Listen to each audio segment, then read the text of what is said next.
God, I feel like we're just woken up in New Orleans or something like that. A little jazzy, a little fun. Yeah. Anyway, everyone, welcome to a brand new show. It's Monday night. I thought it'd be a good night to premiere this, and we got some crazy news today, some stuff to talk about. Eric's so the pregnant. Nocturnal, what were you going to say? Eric's pregnant. Yes, absolutely. Actually, about 4 months pregnant. Yeah. So we can chalk Big Mac and a McChicken. Possibly. Actually, no. We had pizza today because pizza's like my favorite thing. So I eat pizza almost every day. Sure, have that for breakfast, lunch, and dinner. Actually, I have done that before. I'm not surprised. It's like you live that college life or that university life for a long time, and you, it just becomes part of your life. And you grow up and you keep doing it. I always feel sick after pizza, unless it's like the proper like Italian one, like if I get like any of that like Domino's, like American style pizza, if you want to put it. I always feel like shit. What's American style pizza, by the way? I say like anything that's like overly covered in cheese. Okay, so I know when I looked at Domino's in Australia, I've done it in other countries too. Like you go in and you do a VPN, you can look at their menus. A lot of them have like the American or an American pizza on the menu. Yeah. And is that what it means? Like it's like cheese and meat? Is that kind of what? Well, I don't know. An Americano, I think, is like a pepperoni. I think that's what they. If like you go to an Australian place, or like a pizza place down here, if it says like American or Americana, it's usually a pepperoni, maybe with like capsicum or peppers on it or something like that. But usually that's just a pepperoni pizza at an Americana. Maybe might have chili flakes on it or something like that. I like chili flakes. Maybe that is an American thing. Yeah. The red pepper flakes, is that what you're talking about? Oh, yeah. Oh, no, I think it's chili flakes. I think, then again, a red pepper is a chili, isn't it? Yeah. I just didn't know if that was what you were talking about. Yeah, I think they call them chili flakes. I don't think because we don't use the term pepper. Peppers? You don't use peppers over there? We have capsicums. So you use the intellectual word then. Yeah, I don't know where it comes from. Like we don't have pepper spray, we have capsicum spray. That's what cops use. They use capsicum spray. Oh, all right. That's so weird to me. So weird.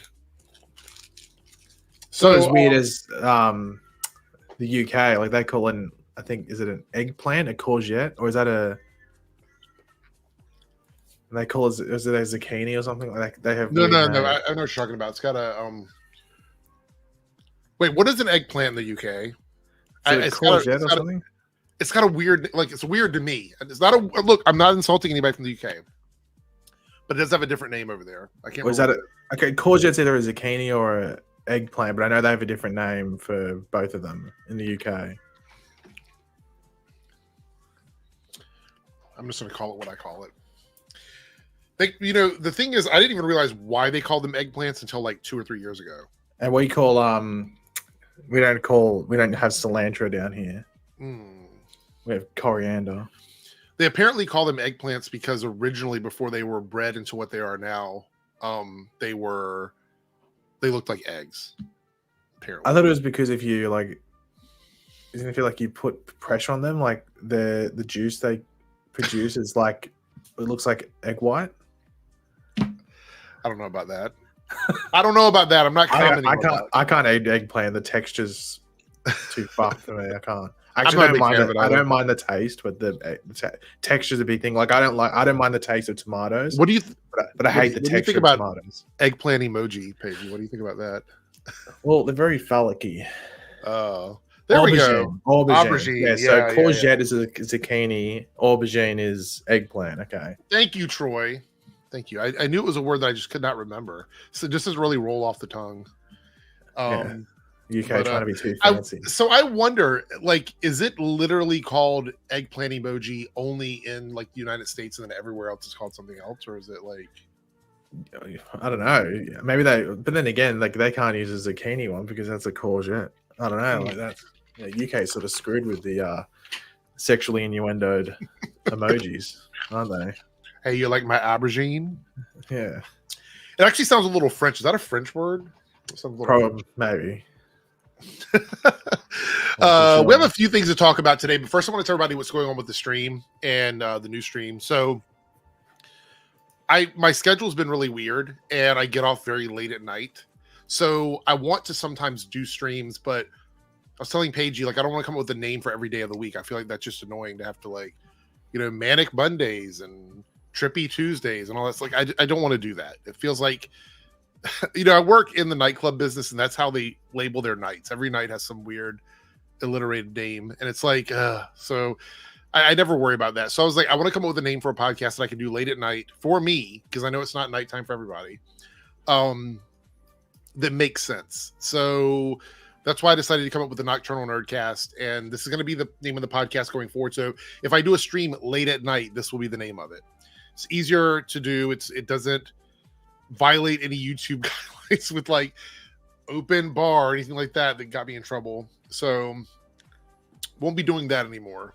But there we go. We have a few topics tonight, depending on which channel you're watching me on.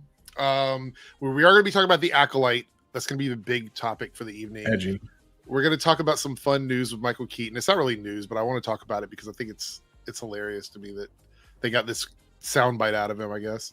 We're going to talk a bit about the Beau DeMayo stuff, see if there's any updates on it. Paige and I did a video on it that you guys saw the other day, but I want to sort of revisit it a bit now that we've had a few days to think about it and kind of see what everybody in the chat thinks about it. We're going to watch the trailer for Craven. There's a new trailer out that I did not see that came out last week. I've been so busy. I also wanted to watch the Lord of the Rings trailer for season 2, the Rings of Power. What is that? Is that this week it comes out, or is it next week? I think it's this week.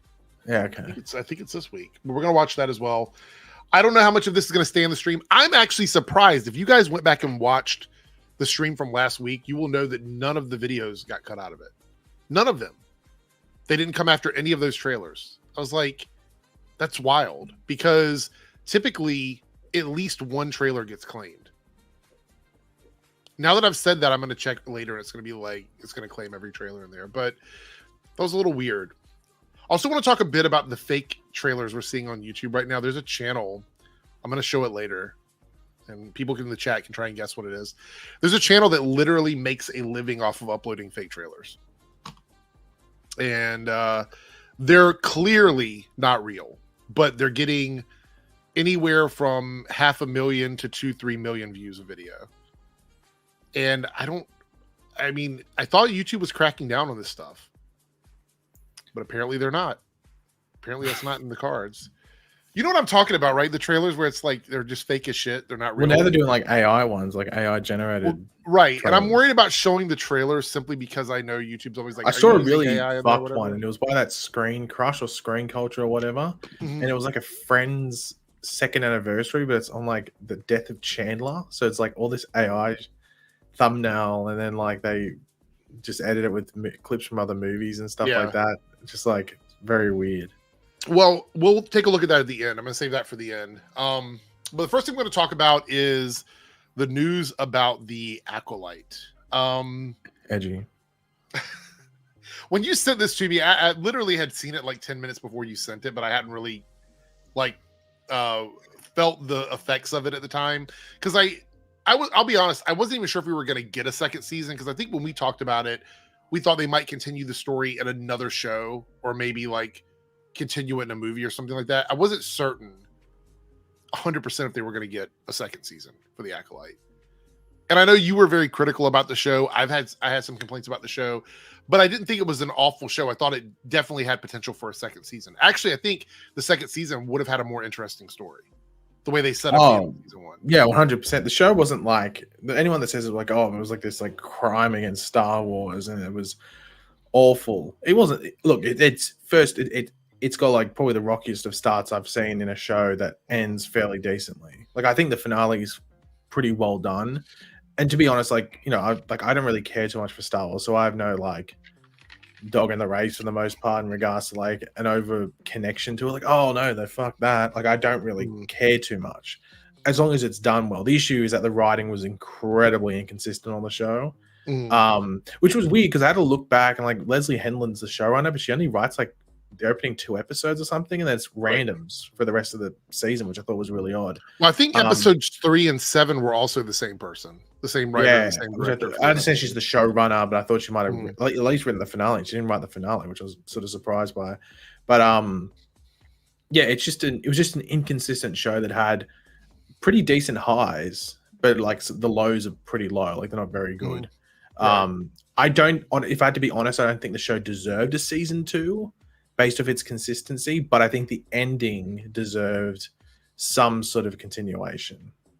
Well, because If now that makes sense. they're in a spot now where they've set up this like almost lore important storyline. Yeah. That I feel like even if they don't do a season 2, they have to, they sort of have to answer that They question. can't just sweep it under like, the rug. It's not one of right. those things where they can sweep it under the rug. It's set before it, and it's been like, you know, the main Star Wars movies and stuff like that. So like, I don't know, maybe their intention is to, maybe like the whole point is that maybe whatever plans they have to continue any form of story from this first season doesn't sit in the brackets of keeping it the Acolyte. Right. Maybe that's, but then again, like then they could do like another show and call it, I don't know, the Dark One or something like that, or something, whatever it's called. And then you just sit there going like, they probably should just made this Acolyte season 2. Yeah. I mean, the other thing is that I saw somebody ask in the chat about whether or not it was supposed to be more than one season. I know that Leslie Headland and the writers' room pitched a second season. Like they already had the story pretty much good to go, and they pitched it to him. And I guess they just didn't. I guess Disney didn't want to move forward with it. We're going to read the article here in a second that gives more details, but I'll be honest, it's really vague and it doesn't truly speak to, well, I think what this speaks to is the larger problem with streaming and how streaming content is valued versus like stuff that's on TV. And this is one of the things that we've dealt with Netflix. Because if you think about it, Netflix started out like they would run shows for multiple seasons, but then after a while, you know, you get to that season 3, season 4, and they want to end the shows. They don't want to continue the shows because they shows very rarely gain viewers as they go on. Yeah, it's either you lose a lot and you start to bleed viewers, or you retain a very strong core audience, which is like you look at shows like Supernatural or Riverdale, these shows that they didn't see a massive increase in viewership, but they retained a core audience that was there watching every single season. And that's how network shows work, but that's not necessarily what the streaming market is looking for. They need to gain subscribers. You're not going to really, it's going to be incredibly rare to gain viewers on the same service. Like obviously there is shows that like they'll premiere on a whatever, like a network elsewhere.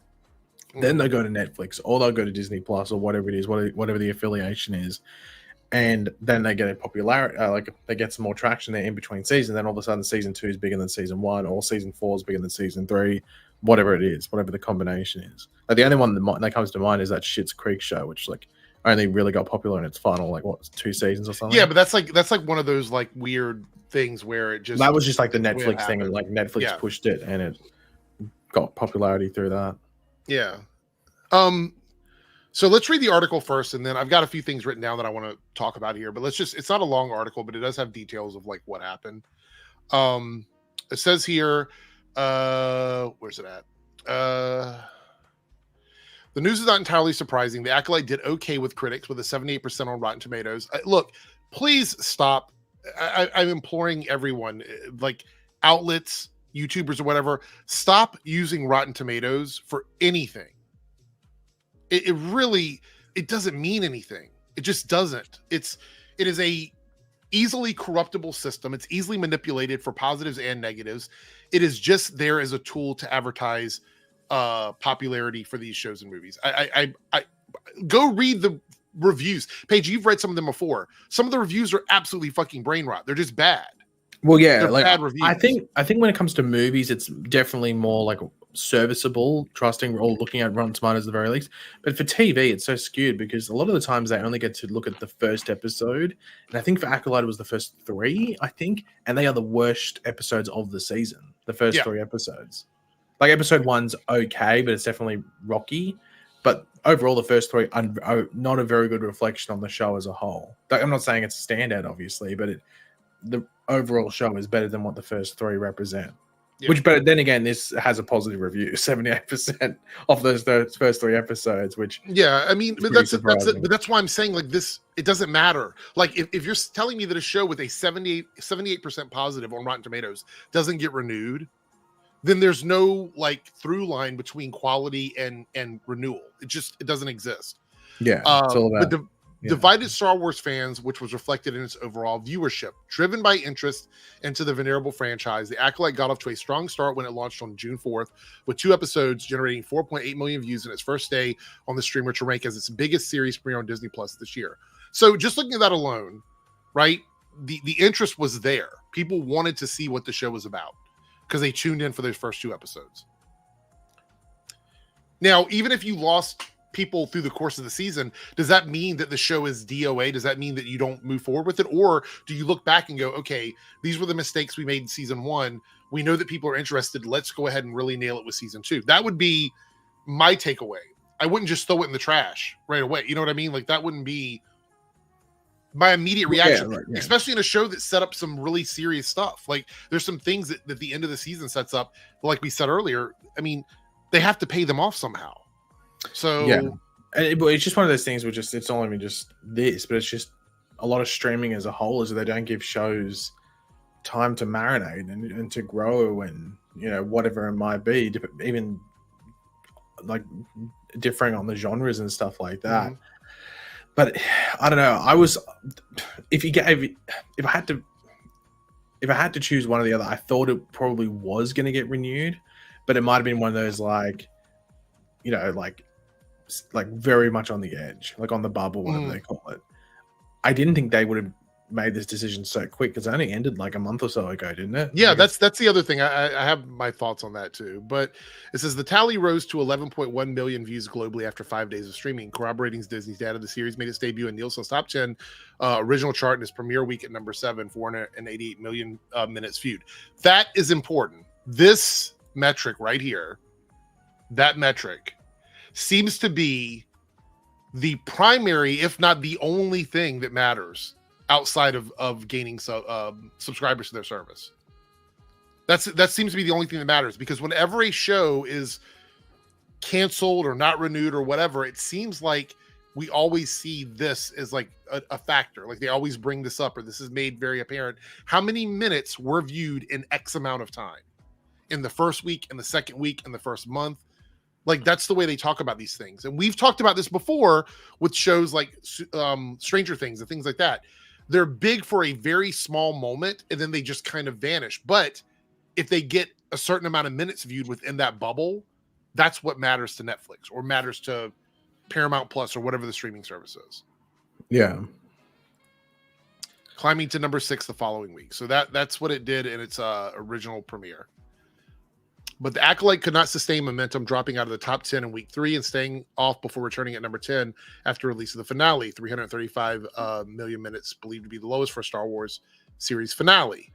Like fellow global streamers, Netflix and Prime Video, Disney Plus has a high viewership threshold for a new high-end, big-budget series that costs well above 100 millions per season to make. Yes, these are expensive shows.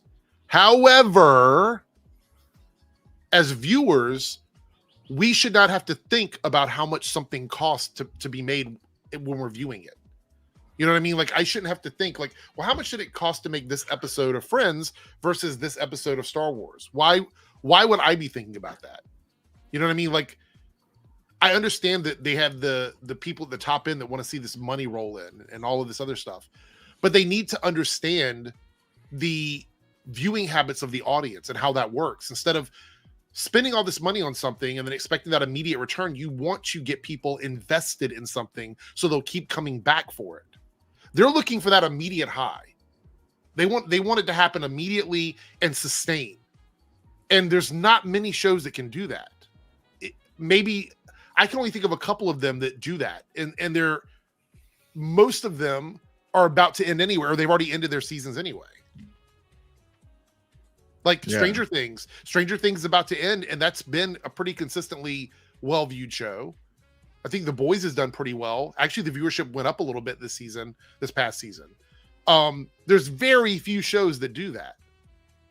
And we're talking about Star Wars, which is a tentpole franchise, just like the MCU, where you have high highs and you might have some low lows, but all of that should be balanced out, because even though they're different arms of the same thing, like here's Acolyte, here's the original series or whatever, there's all these things that we have, the original trilogy, they're all connected together.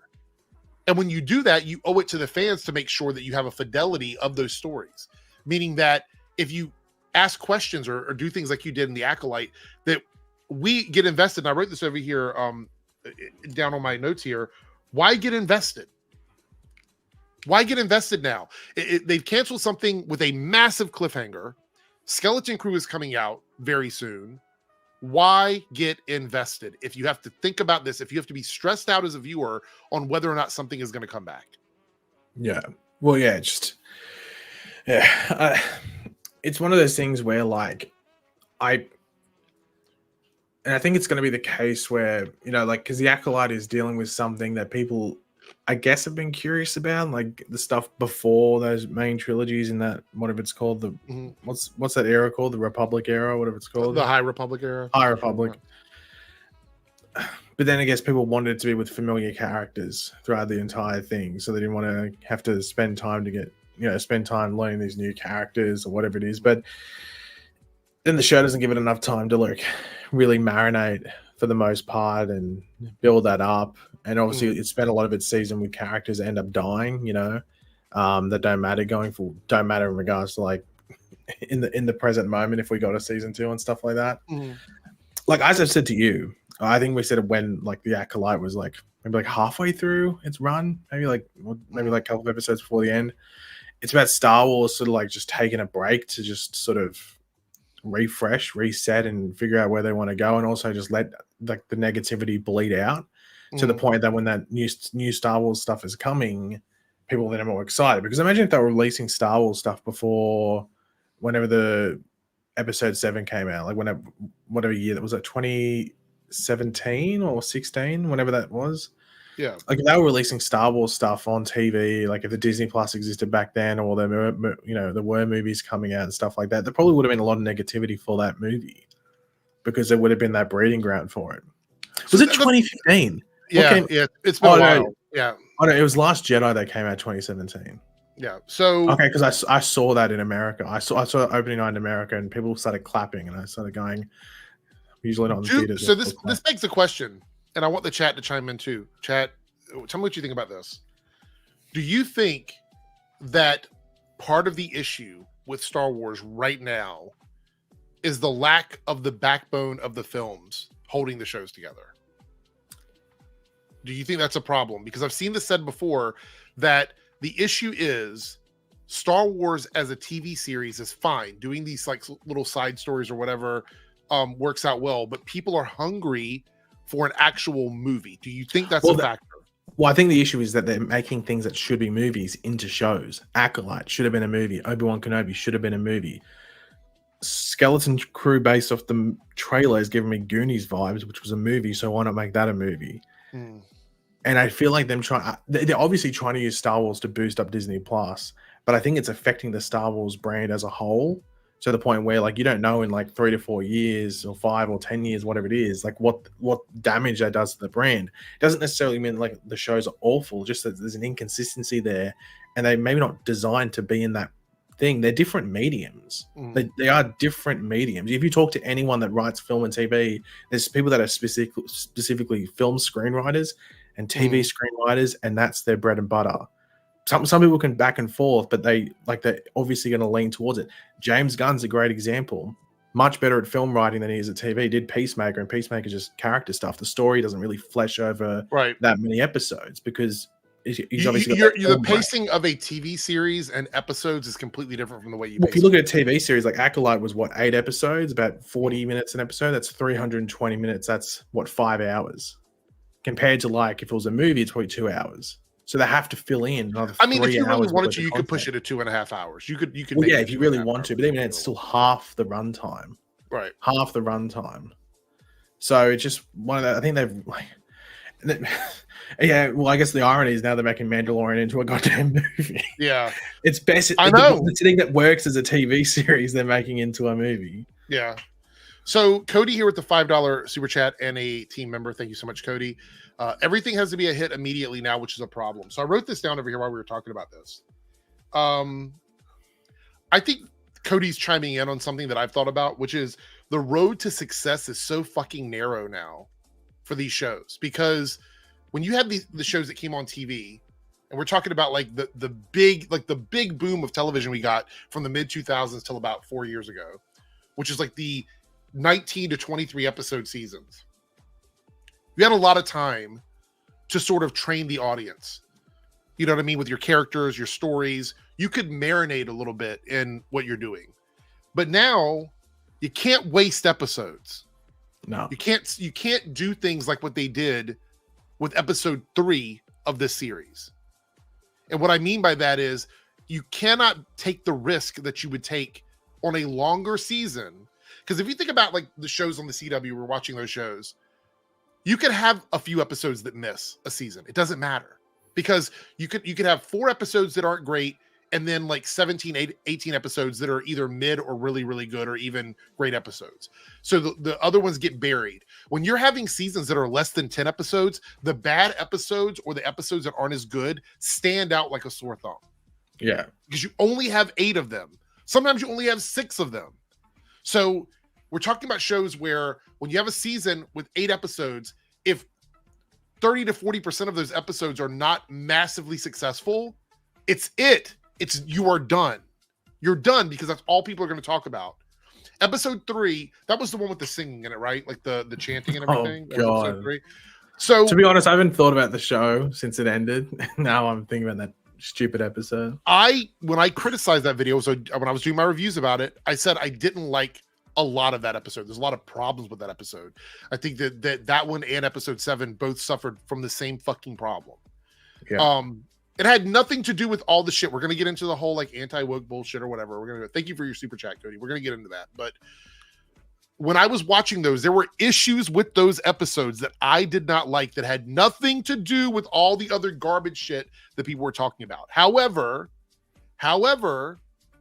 there were clearly problems with the episode.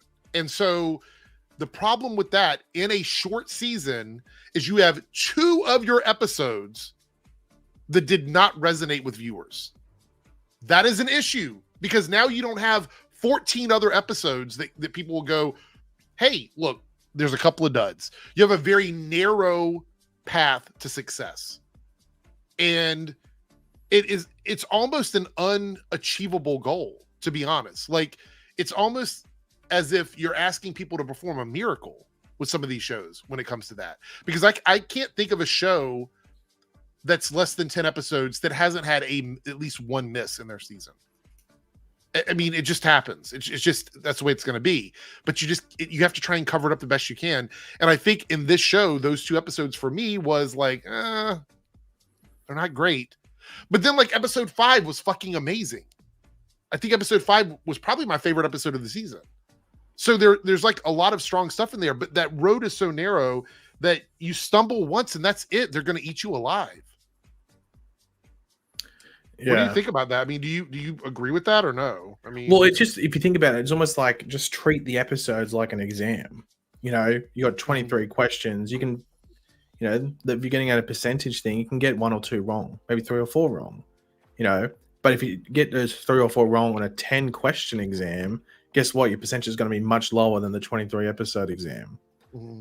So you have to be like way more focused around that thing, both in regards to the character stuff, but also the story stuff. You can't have an episode where there's like a bucket load of story, almost too much for one episode. And then you have another episode where you're pretty much standing still, or in the case of that episode that you're referencing, we're flashing back and they're telling us stuff that they could have honestly put in 5 minutes of another episode.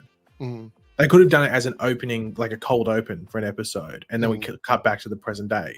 We didn't need an entire episode there. And the biggest issue is that because then we waste another episode in whatever was it the second last episode or the third last episode? It was, what were you talking about, the flashback episode? When we do another thing. It was the penultimate. It was right before the finale. Repeat that episode from a different perspective. I'm like, okay, if you really want to do that, why don't you combine them into one episode?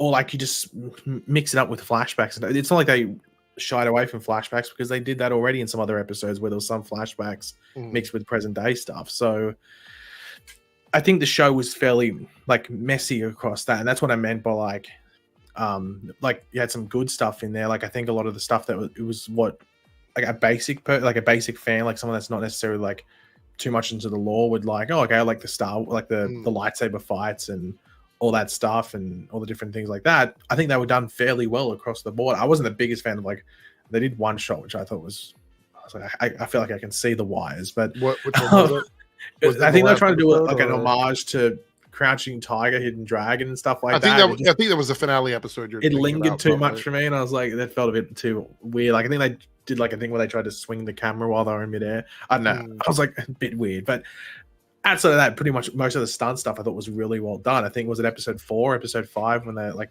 everyone dies or there's Jedi die. I thought that's episode 5. Like that was a fairly solid episode across the board. Yeah.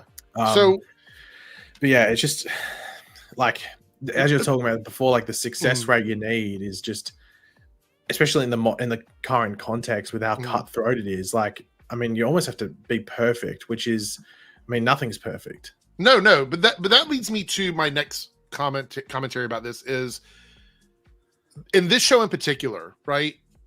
There was a lot of like anti-fandom hate for the show online, and we know how this goes, right? It's a woman in the lead, people of color, might have some gay stuff in it. Like immediately they're trying to come after it, and everybody on the show, like the showrunners, the writers, the actors, everybody kind of was pushing back against it because they thought Disney had their back, right? This is a mistake you make when you trust a corporation. And I've said this before, corporations do things that make money. It's always about money, always. And they thought for sure that Disney had their back because Disney probably told them like, yeah, we got you. We got you. You're not going to be on the front lines by yourself. We're Disney. We're motherfucking Disney. We got you, right? But they don't.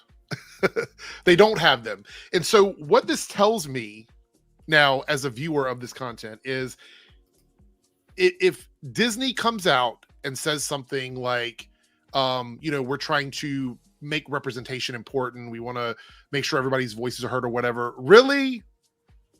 Really? Is that what you want to do? Because you had a show that clearly people had interest in, and you set up a really exciting story.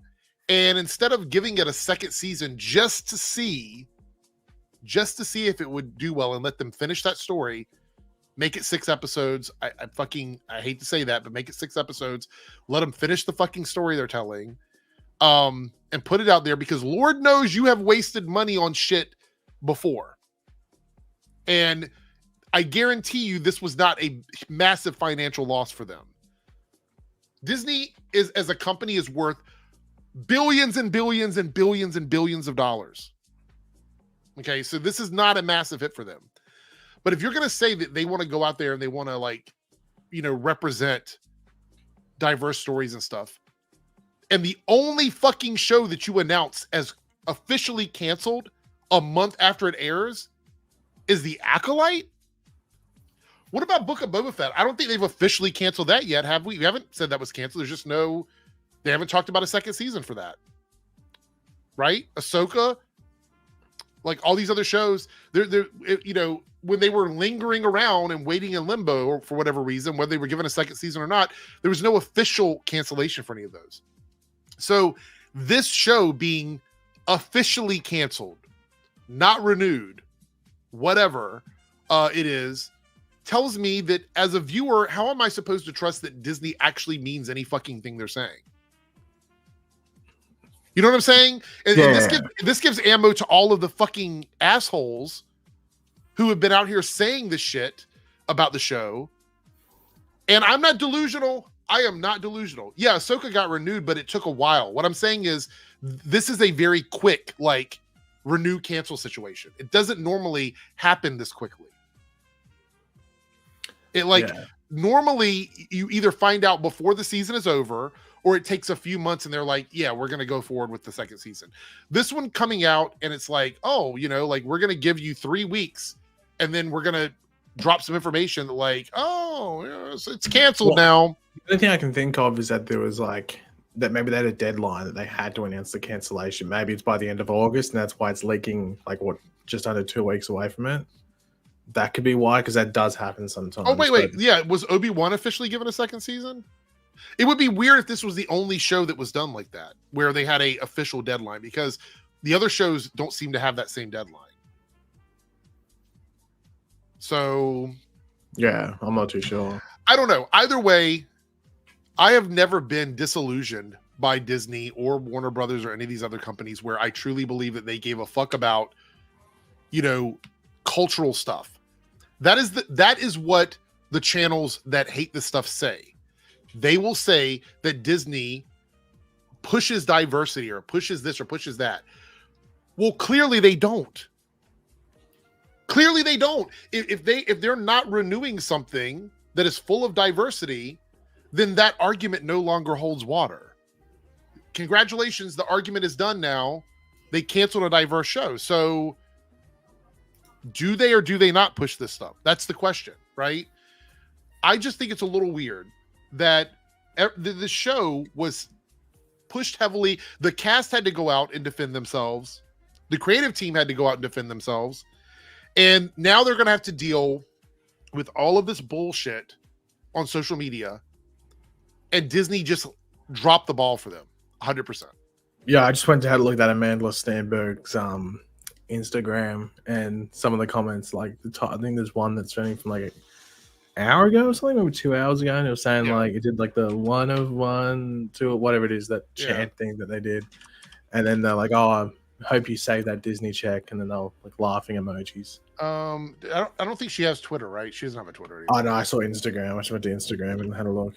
I was looking earlier. I don't know if a lot of the cast has even responded to this yet. So no, because it's an exclusive. Like I think whoever was it, Variety, they got the exclusive. I think it's Deadline got the exclusive. This was the first story that I saw pop up with it was Deadline. No, Deadline got the exclusive. Yeah. No, I was just wondering because it didn't say exclusive in the header. Yeah, usually they try to flex that. Yeah. But my point is though that like they knew the kind of drama that the creative team for the show was suffering from, and it was heavier than most of the other shows because of just how diverse the whole show was. And they repay all of that pushback that the actors and creative team had to do against like all of the toxicity online by canceling their fucking show. And I'm just saying, I'm not disillusioned. It's business. I get it. We've talked about this with like some of the other shows on the CW. We've talked about that. We've talked about this with other movies and things like that. I understand, but it's not a good look because now you are trying to court the audience that is not going to come back and watch your content. All of these anti-fandom channels, all these hate channels are not going to start watching Star Wars now. They're not going to start talking good about Star Wars now. All the toxicity will just absolutely 100% continue. If you think those people are going to come back and give you a shot because of this, you are sorely mistaken because they have no reason to. And if you and what you're doing now is you're also telling fans, why get invested in these things? Why waste 6-8 weeks of your life watching these shows if in less than a month after it comes out, we're not even going to have conversations about possibilities of moving forward? We're canceling the fucking thing. Yeah.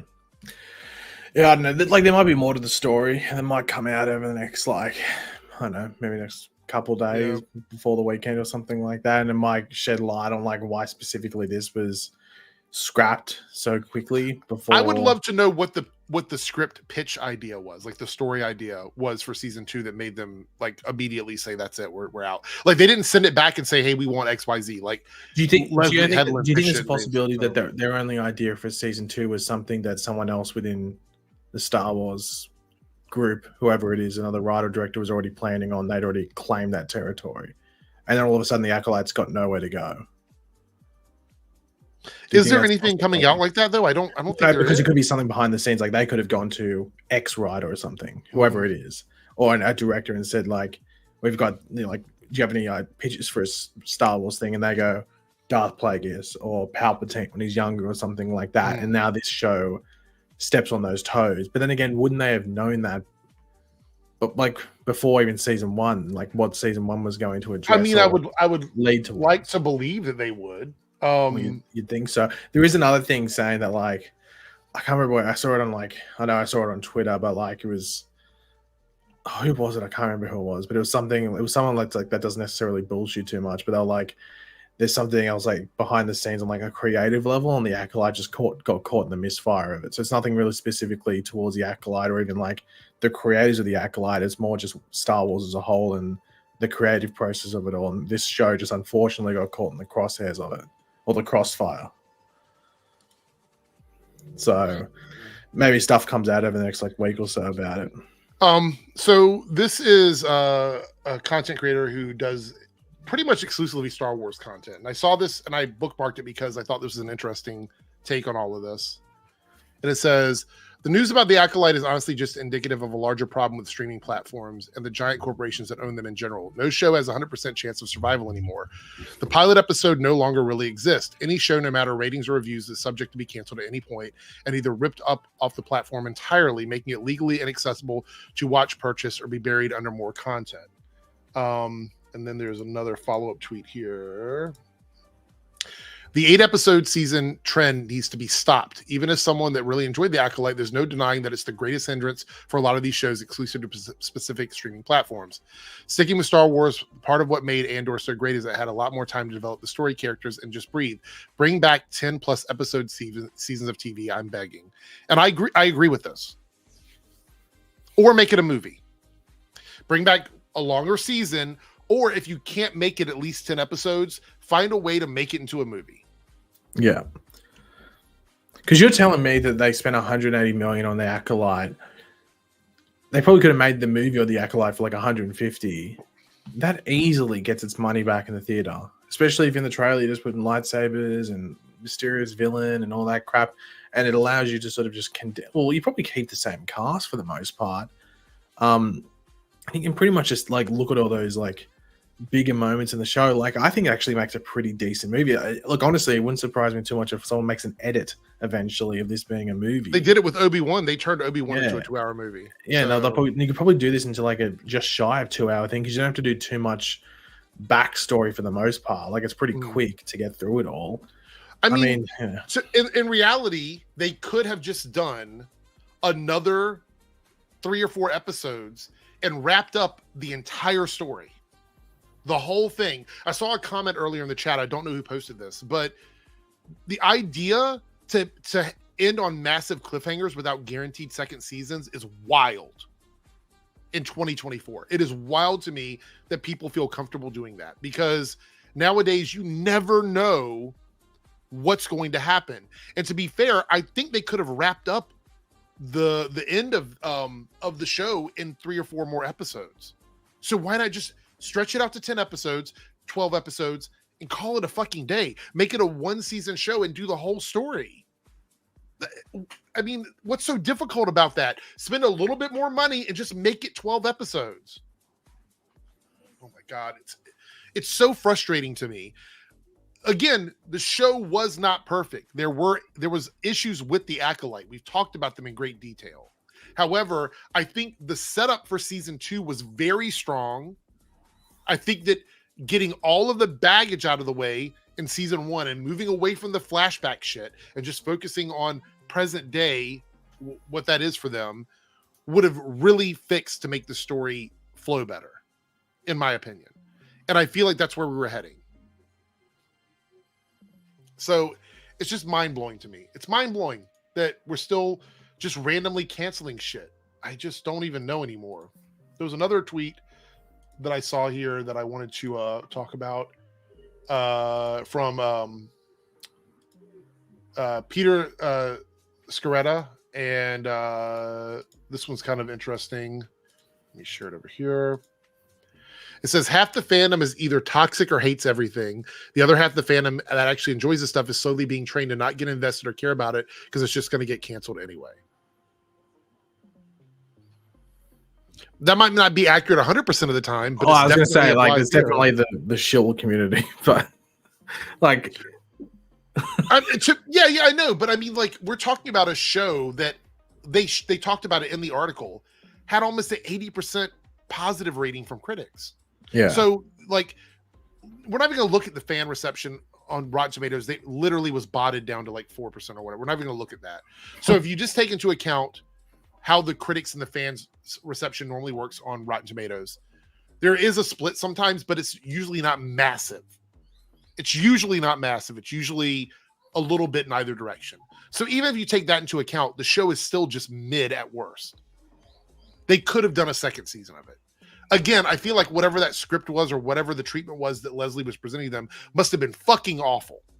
That's really the only explanation for it. Yeah. And even if that's the case, just get rid of that one and get somebody else to do it. Like, look at the Blade movie.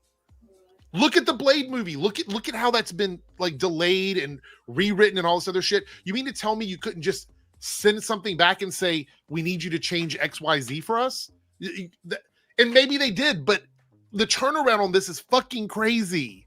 It's fucking crazy. The show was out just a month and a half ago. And I'm also frustrated because I don't like the idea that these grifty channels are going to turn this into an anti-diversity argument, because I don't think that had anything to do with why the show was canceled. You know what I mean? No, like, I think that, yeah, like I'm sure that there's obviously a lot of moving parts when it comes to things like this. Obviously like just overall politics. The only thing politics is studio politics, like in regards to hierarchies and stuff like that.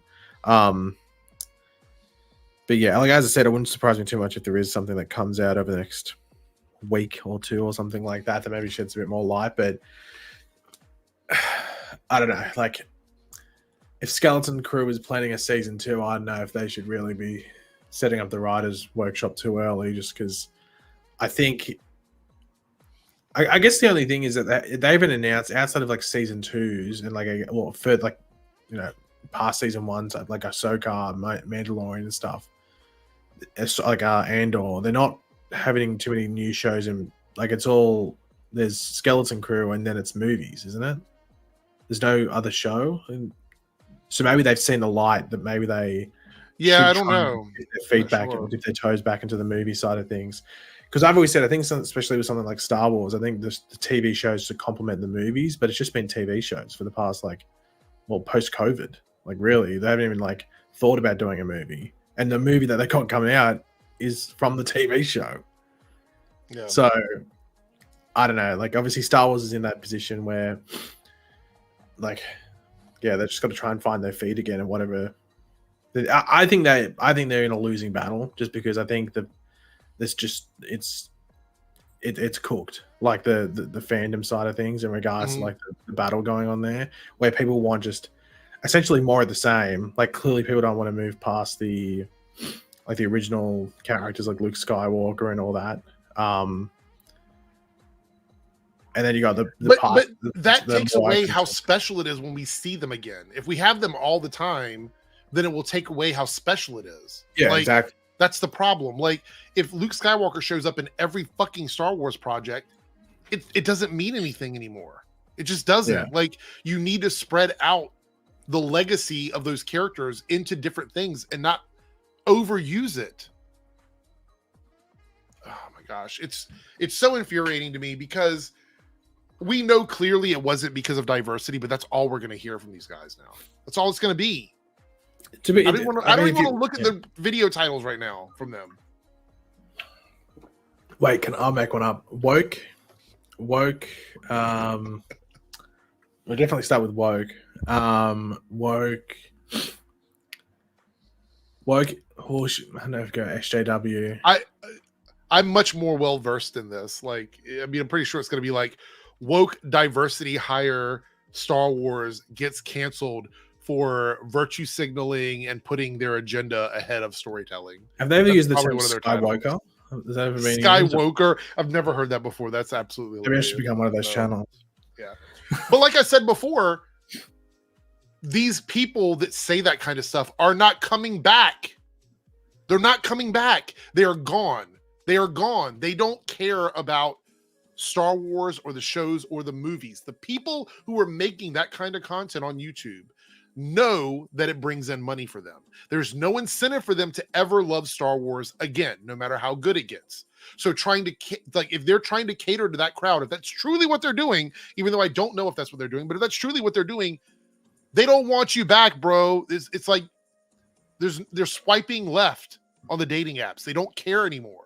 You're trying to go after someone that doesn't want you anymore. And you're alienating the people that are supporting you right now, chasing the possible dollars down the road. It just doesn't make any sense. It's the same thing with like businesses. I've said this before, like when businesses are looking for potential customers, but they're willing to alienate their current customers for something, for people that have already left bad reviews on Yelp, that are no longer coming back to your restaurant, you need to reevaluate your business at that point. She-Hulk is another one I'm thinking about here. Like with She-Hulk, another example is a show where it's been in limbo for so long. They don't even know what's going on. Right? I mean, I haven't heard any updates to that or anything recently. Something came out in the last few days. I mean, I think everything is speculation at this point, but it's just weird. Like this show getting canceled so quickly. So they couldn't wait to hit the button. Yeah. That's what I mean, where it makes me feel like there's something else with the story. Yeah. Whether it is nothing like controversial, it could just be like contracts and stuff like that. And I had to come up with let's say it's Amanda Stenberg or something, and she has something in her contract where they have to make a decision by the end of August this year or something like that, or someone else on the show, or just the writers as a whole, like re-employing the writers or extending Leslie Headland's contract or whatever it is. Yeah. I am waiting to see like what actually comes out in the next few days. I'm assuming somebody from the creative team is going to make a statement about it. So essentially what you're asking and or hoping for is Acolyte updates. # Acolyte updates. Yes. 100%. That? Okay. If you guys want to super chat anything about Acolyte while we're chatting here, I'll read out super chats in a bit, but we're going to move on to another topic or several topics. We got a couple more things I want to talk about here, and then we're going to look at some trailers. This one was shocking, right? S&P puts Warner Brothers Discovery on negative credit watch. Yeah. It's shocker. Shock and surprise. I am so baffled why they would do this.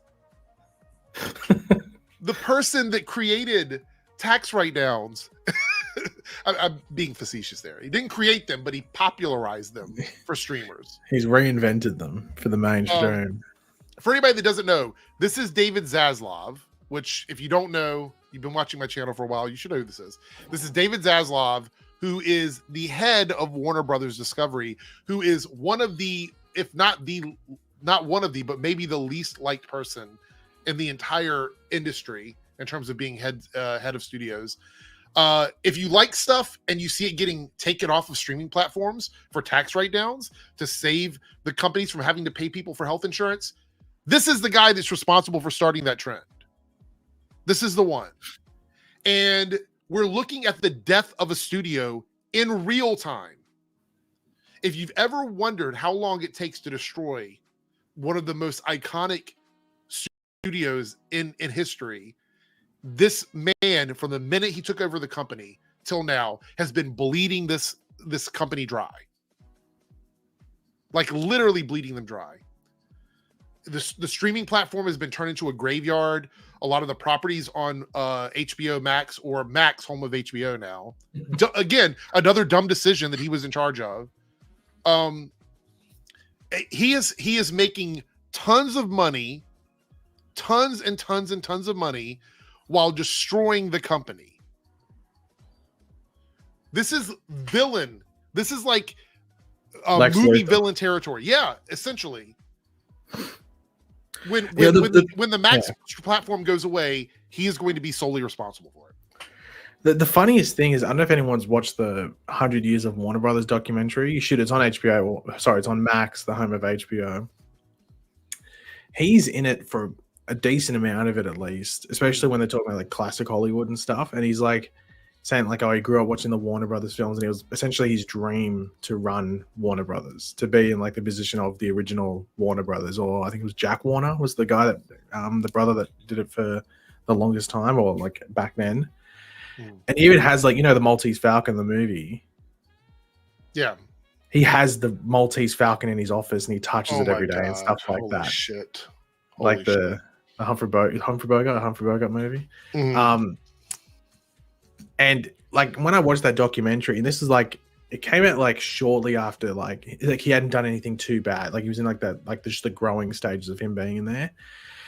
But like since that's come out, I feel like he's just made all those bad decisions, like all the controversial ones that really haven't affected this, like the value of Warner Brothers in that positive light. We talked the other day about when all of these shows that were supposed to be on Max exclusively are moving back to HBO, like all the big budget shows.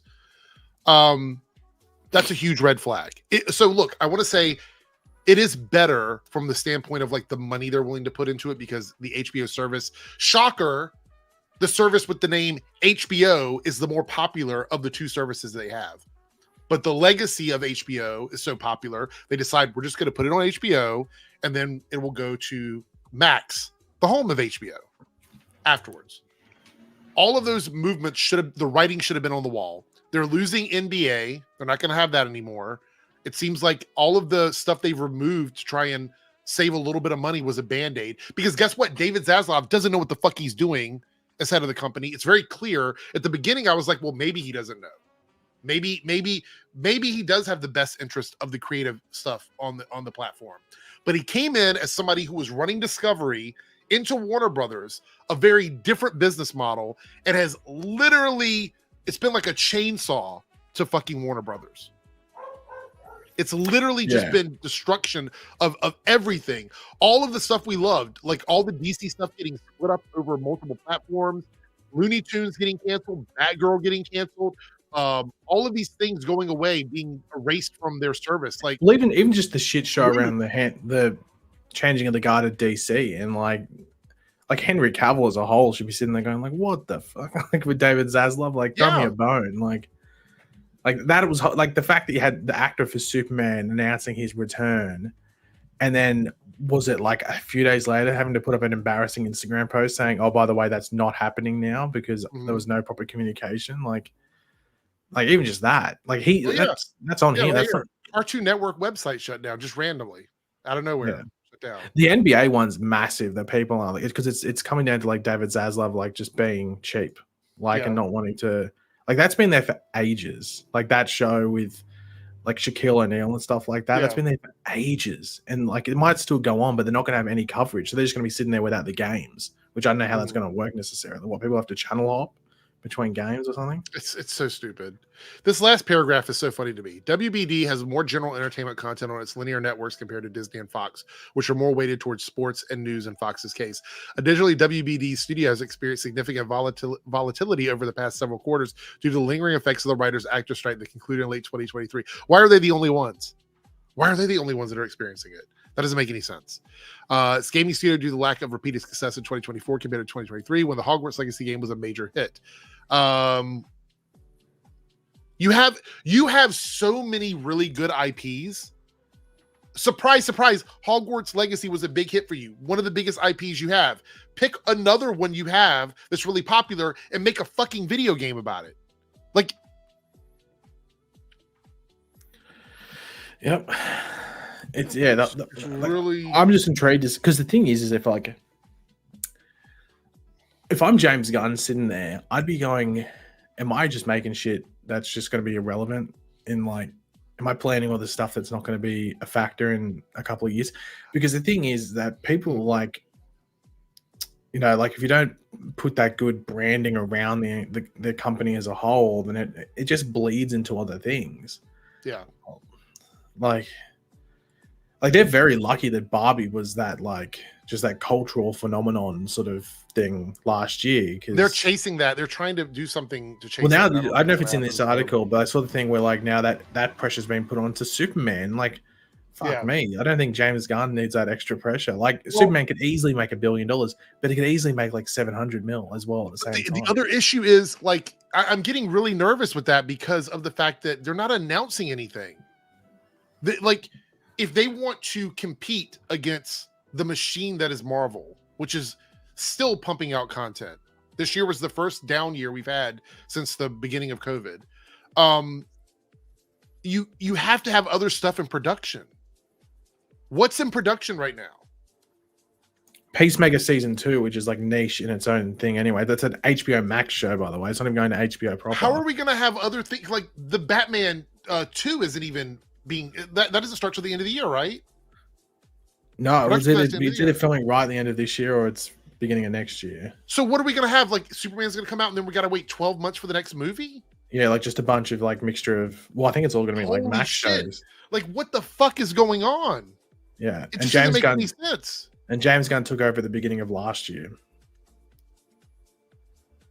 Like, fair enough, you had to wait for all those other movies to come out. Like, Aquaman didn't come out till December, but you can still... Yeah. There should have been stuff being made. And I know there's a whole thing where James Gunn is like, oh, we're not going to... But you're in that business with Warner Brothers now where they need shit. Like, it's not... We can't let... This isn't a 5-star restaurant Lincoln right now. Fuck it, like... McDonald's. If I were James Gunn, like you said, I would be really worried because if Superman... And this is why I think it's a big deal. If Superman is not a fucking slam dunk, massive success, then on both sides of things, critically and more importantly, like I could get a 0% on Rotten Tomatoes, Warner Brothers probably wouldn't care. But if it makes $1 billion, they'll be that's it. Yeah, that's it. I bet you there, just like what Omega's saying here with like the CEO getting a golden parachute or whatever. I guarantee in that contract with James Gunn, there's a clause in there that allows them to just cancel all of those plans and sort of dissolve whatever if they don't make money. If it doesn't make money, I'm pretty sure. Yeah, I don't think it'll be like with Superman, but probably by the end of 2026, I'd assume. But I don't know because like Supergirl's meant to be the second movie. That's not filming until the beginning of 2026. So what happens? Exactly. Sorry. It begins filming beginning of next year, 2025. But still, that we've got James Gunn said, and he said this. He said, "I don't want to put something out quickly. I want to give people time in the VFX department to do it or whatever. So if you're not working on it right now, look at the point they've wrapped up Superman and when Superman is coming out. That's a good metric for what he's saying there for when he's talking about time and everything. So if you're not actually actively working on something right this second, when is the next DCU movie going to come out? Yeah. Well, that's the biggest issue when you have like these, like in the current thing where like Marvel can release 3 movies a year, DC's got to keep up with that. And they can't have these growing pains because the thing is, if you're 4 years by now and Marvel's done all that crap, you're going to fall behind regardless of what movies you have planned. And like, I think Superman's a good start, but then like we have no progress on Batman. Like where the fuck's Batman Brave and the Bold? There's no progress on that. So the movies that are coming up are like Supergirl, and then what, like Swamp Thing's the one that's got like James Mangold's on that, but like nothing on that yet. Like and that's probably the issue when you have a creative doing this, because Peter Safran seems to be there. Like no offense to him, but he seems to be out like doing nothing. Like the only thing I've seen of him lately is him going to the Olympics. Like he shouldn't like because that's the thing with.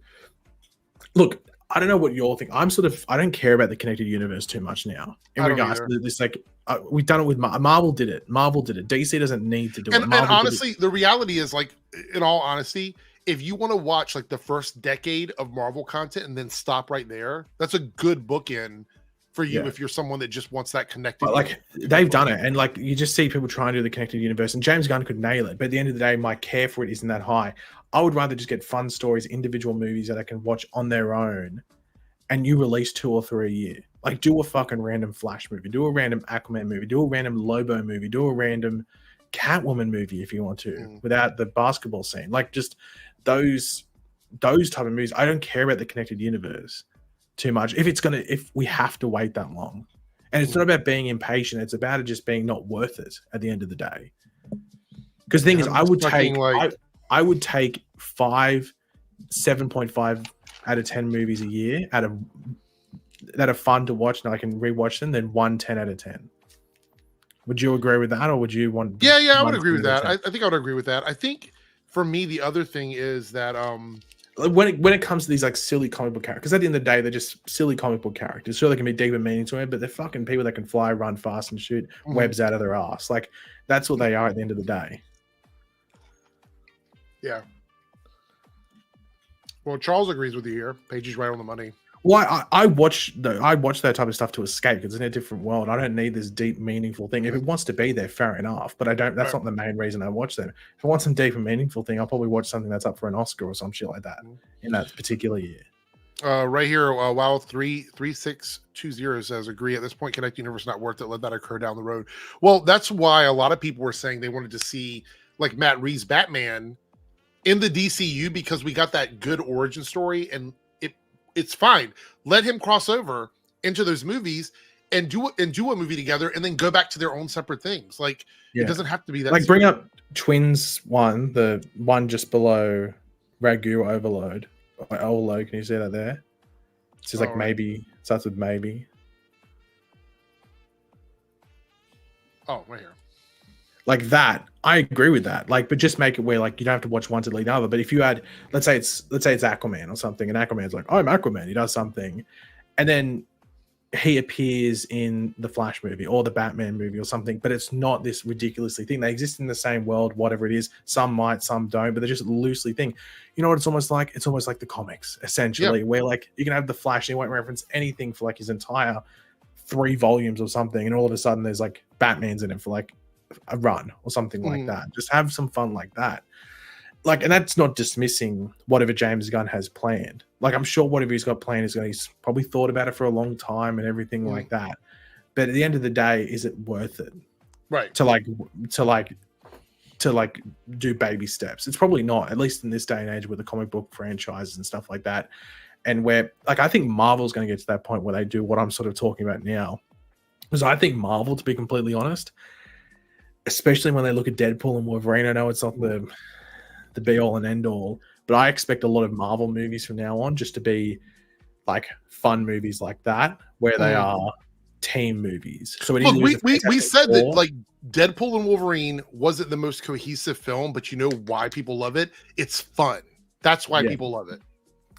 But I think that's what I meant. Like, you're going to get like teaming movies where it's not just, you're not getting Shang-Chi, for example. So Shang-Chi 2, they're going to have someone else in there, whoever it is. They're going to have another superhero in there, whether it's an existing one or new one. I know there's rumors about it's meant to be Iron Fist or something like that. Even if it's not, it's going to be somebody. It's going to be somebody. Even if it's Wong or something's in there, or Doctor Strange, whatever they do. But obviously, you can have Fantastic Four, which can be its own thing because it's a Fantastic Four. You can have X-Men because it's a thing because it's X-Men. You can have Thunderbolts because it's its own thing because it's a group. It's Thunderbolts. But I don't think you're going to get single things. The only property which I think could be singular is Spider-Man. And that's because Sony. That's the only thing that could be singular. But even then, I could still easily see like. I mean, the X-Men movies could be singular too because there's so many characters in there. Yeah, but that's what I mean. You could still have a Wolverine X-Men movie. Yeah. But guess what? I'd expect Professor X or someone else to show up in that movie. All right, so let's get to some of these super chats and member chats, and then we're going to jump into the next topic, and then we're going to watch some trailers. A couple trailers here. Speaking of that, Naruto here, member for 29 months. Thank you so much, Naruto. 10 days until Ring of Power Season 2. Apparently, they're dropping 3 episodes on day 1. I did see that, and I have not seen this new trailer, so I'm excited to look at it. Yeah, I saw a bit of the original, like the first one, but I didn't watch the entire thing. So if they release the second one, then I haven't watched it either, if there's a new one. Troy here with a $5 super chat. Thank you so much, Troy, for contributing. It's a losing battle. Star Wars was built off a general audience. It's a simple good versus evil with lightsabers. Pretty simple. Nuance is more a Trek thing. I can see what you're saying there. I just think that aren't you a Trekkie? I am a Trekkie, yes, or a Trekker. There's 2 different. Do you get offended by that movie, Fanboys? No, I don't take it. Look, Star Trek always, to me, the fandom always was in on what is it? In on the joke? Yeah, in on the joke about like what people think of Star Trek and the fandom. So I've always been that way with it. But I will agree. So I think Star Trek. Look, I think the reality is that we went so long with Star Wars being movies and not TV shows, whereas Star Trek started out as TV shows and then went to movies. Yeah. So you had longer times with the characters. So like when you watch a season of Star Trek, like if you go back and you watch any of the old seasons, guess what? It's a bunch of episodes per season, like 20 some episodes for most of those seasons. You go back and you watch those, you build up, like Troy's saying, a lot of nuance, a lot of storytelling, a lot of character moments, things like that. And as a viewer, you get the satisfaction of that, and then you can jump into the movies, and guess what? You already know these characters. So the movies are just an extra layer of what you already know. Whereas with Star Wars, all of the big characters we know from Star Wars came from the movies first, which is kind of the problem that Marvel had with their shows. Remember, we talked about that? You even mentioned it, taking like a movie character and trying to put him in a TV show. So yeah, I think there is an issue with that. But I enjoyed The Acolyte. Again, I don't think it was perfect, but I think some of the shows, like I talked about Boba Fett. I didn't like that show. I thought Boba Fett was not a great show. The only episodes that I liked of that were the Mandalorian episodes, and that's because the Mandalorian was made as a TV show. So it is what it is. Thank you for the super chat there. McLeod here with a $10 super chat says, I feel that Disney is less worried about fandom menace chuds and more about the OTEU and Mandoverse. Only Kevin Smith as gatekeepers who can't let the Skywalkers that time period go embrace new story characters. Yeah, so earlier today I was when I was scrolling through, like reading some of the comments, a lot of people kept saying they wanted new, fresh stories, but they also don't want things that don't have the old characters in them. Those are two opposing ideas. Those don't work because all of the actors have aged so far beyond their roles, with the exception of the prequels, which we've already started to go back. We did the Obi-Wan thing or whatever, that it's really hard to directly connect. Look at how they did Boba Fett. Boba Fett required a lot of spaghetti storytelling to get it to where it was. I just don't see how a lot of those stories continue in that way. And I don't think that any of the people who complain have an answer for this. I don't think any of them know what to do when it comes to what they actually want, because I don't even think they really want anything. I think they just love that old shit and they don't care about anything that's new. What do you think? What do you think about this? I mean, as I said, I think the only way out is to pretty much go, if you want to watch the old stuff, watch the old stuff. And just, as I've said, they just need to go into, I reckon, in the future, past episode 9 and just into a new territory past that. I think that's the easiest way, or because then they have a complete creative freedom. There's nothing like, sandboxing them essentially. And they, they can reference back to stuff. They can reference back to Luke Skywalker. They can reference back to whoever, Darth Vader, whoever they want to reference back to. But I think they need to move the story forward and not have any legacy characters there. I think that's just the way to go. And then if they want to, every now and then they can go back and do something set within that original time or before it or whatever it is. But I think their main thing, or their main focus going forward in regards to the majority of their content, whether it is 3 out of every 4 projects or whatever it is just in that future thing and beyond that. And just get people that have that open mind and don't have to go off like, to be honest, you'd be better off hiring non-Star Wars fans, just people who are good at creative stuff, and set it within. Oh, you better be careful. People are waiting like, because you have to be a Star Wars fan to make Star Wars. Because content. At the end of the day, people just end up writing fan fiction. Like that's like at the end of the day, that's what people end up writing, fan fiction for the most part. Like the Acolyte, even for a lot of it, there's a lot of fan fiction in there in regards to this is what I want to do. Like I just saw an interview where Leslie Handlin sort of essentially said that. But that's how we got episode 8. But episode 8, the issues people have with that is because of stuff with Luke Skywalker and stuff like that. So if you go beyond that, you don't include any of that. Like I'm not talking 10 years after episode 9. I'm talking 100, 200, 300 years after that. Yeah. We have one more super chat, and then we're going to move into another topic, and it's from Cody, $5 super chat, and a team member. Thank you, Cody. Something really niche like Creature Commandos starting the DCU? Question mark. I don't think it's a very good look. I'll give my opinion on this, but Paige, what do you think about this? Because you're not an animation person anyway, so what are your thoughts on the thing is, James Gunn's essentially said it's quote unquote starts the the DCU, but it doesn't, like Superman is. But then it puts into question why it was even starting it off, but apparently it's just because, I guess, timeline wise it comes before it. And it's probably because Rick Flag Senior's in Superman, so you can do a lot of probably backstory with him in Creature Commandos. It'd be very interesting to see how it performs. I'm intrigued to see how it performs and stuff like that, just because it is animation. And I'm not too sure what the international distribution is going to be for it as well. Because Peacemaker took ages to get to Europe. Remember, like Ben didn't watch it. Oh, that's till, right. like, He didn't get the season until like almost a year after everybody else. It was a a long year. time. It was like a good 3 or 4 months or something like that. It was like 12 years. It was a long time. Ages. Like it was a lifetime. It hasn't even come out yet. Yeah, Ben's still waiting for it. Yeah, no, I don't know. I think it's interesting, but to me, it feels like Creature Commandos is just the Suicide Squad with classic monsters. That's what it feels like to me. Is that a fair take? Well, yeah, it looks like just Suicide Squad with characters that maybe can't die. That's almost what it feels like. I don't know if any of those characters like are easily killable outside of Rick Flag Sr. All right, we got to talk about this. Michael Keaton. This is the quote. Now, Paige, you said that it wasn't a big deal based on where it came from, the article or whatever. But it says, Michael Keaton says he doesn't really care that Batgirl got canceled. No, I didn't care one way or another. Big fun, nice check.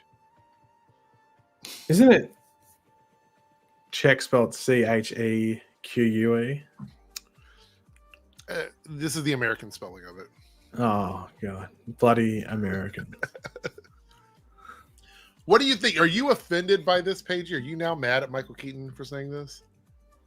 No, because it's out of context. But then again, just like, you know, it's a GQ article. They ask a million questions. I'm not going to go there and look at it, but yeah, essentially the quote is like, I didn't care, but he's like, but he said I had like, he likes the directors, and he was like disappointed for that. Like for him, like of course, like that'd be the essential thing. Like at the end of the day, like it probably doesn't matter like for his career too much, because apparently he's hardly in the movie anyway.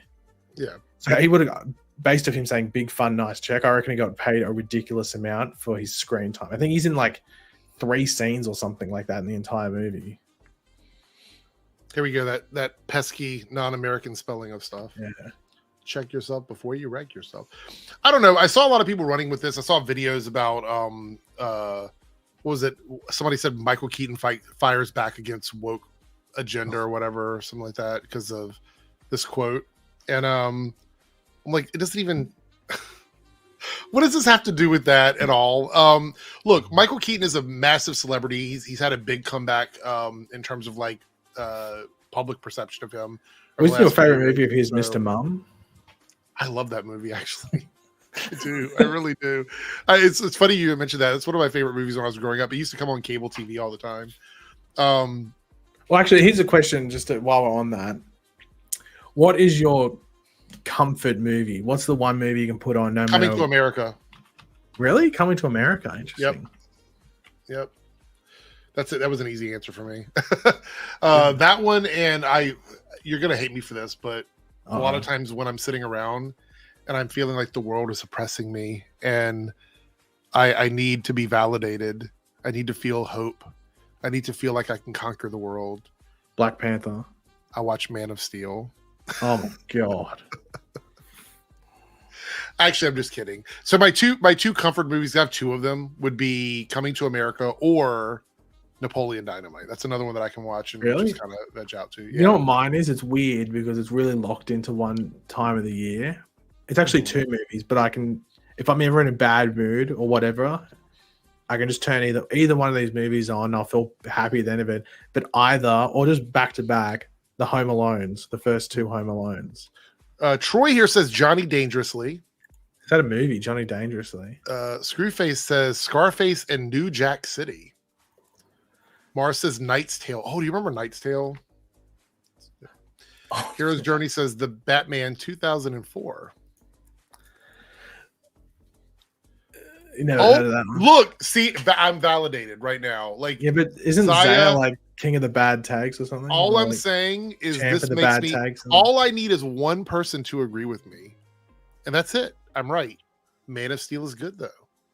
See, so trust me, that doesn't validate. Where's the people saying Man of Steel is bad? I don't see that in the chat. Look at us. I don't see that in the chat. Man of Steel is good. Man of Steel is a solid like 7.5 out of 10. Yeah, It's a good -2. movie. It's a good movie. So, let's see here. Pee-wee's Big Adventure. That's a funny movie too. Is that the one where he goes in the Warner Brothers lot and stuff like that? And he has the bike. Yeah. Yeah. Speed. Oh shit, I forgot about that movie, Cam. It's a good one. Gwendolyn swinging in with Twister, the original one. Fifth Element. That's a good fucking movie. That's a good Fifth Element's movie. good. Actually, you know what? I do like the first Rush Hour as well. I like watching the first Rush Hour. That's good. Do you think it fell off after the second movie? I like all of them. I like all three. I think they're all good. I think the first one's the best though. I haven't watched all three for a while. I think Spaceballs. Darth says Return to the Jedi. That's a good one too. Fifth Element, Hitchhiker's Guide to the Galaxy. So long, and thanks for all the fish. I've only seen the movie. I haven't seen the show. Yeah, I didn't realize it was a show. Let's see. Silhouette, your super chat did pop up. We're going to address that after we do this. Look, see what I'm saying? Screwface. I thought Man of Steel could have fit in the Nolan universe. What? I think it was essentially designed to be that way. And then Christopher Nolan was like, "No, I'm directing." What did he direct? Inception? Was it Inception or was it Interstellar? It was one of them. Look, coming through again. Page, you like Birds of Prey. Stop. Oh, there we go. There we go.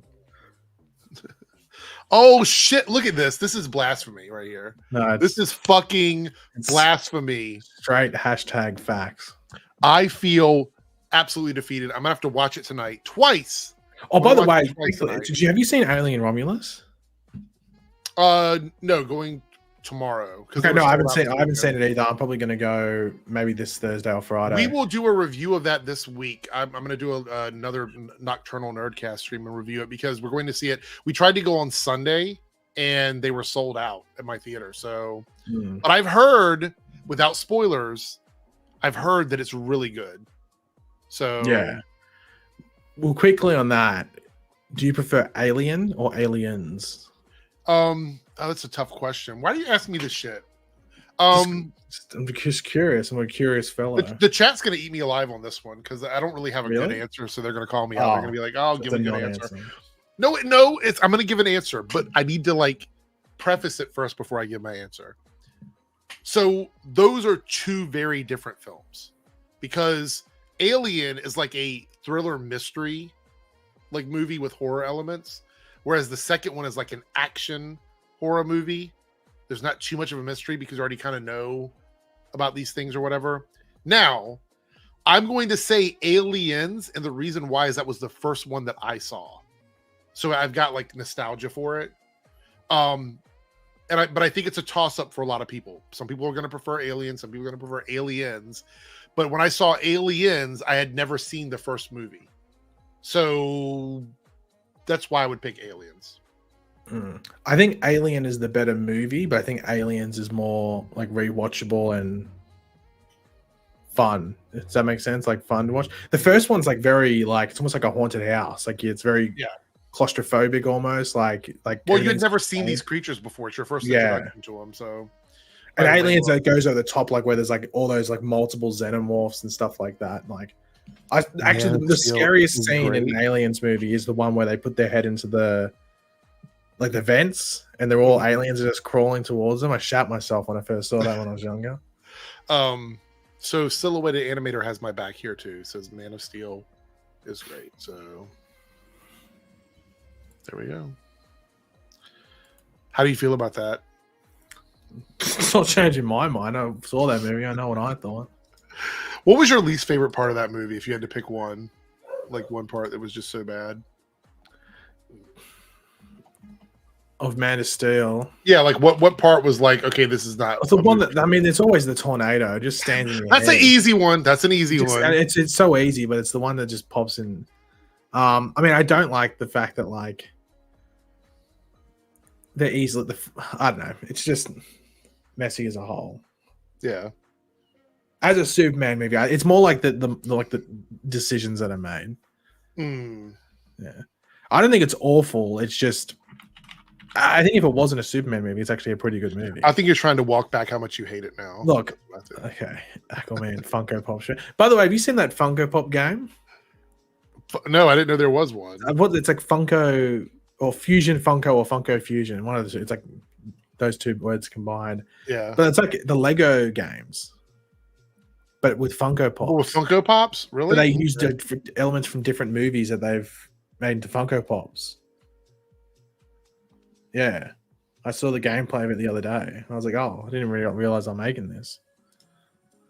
Is it on all platforms or is it like an exclusive? I don't know. It looks like it'd be on like Xbox, PS3, probably Switch.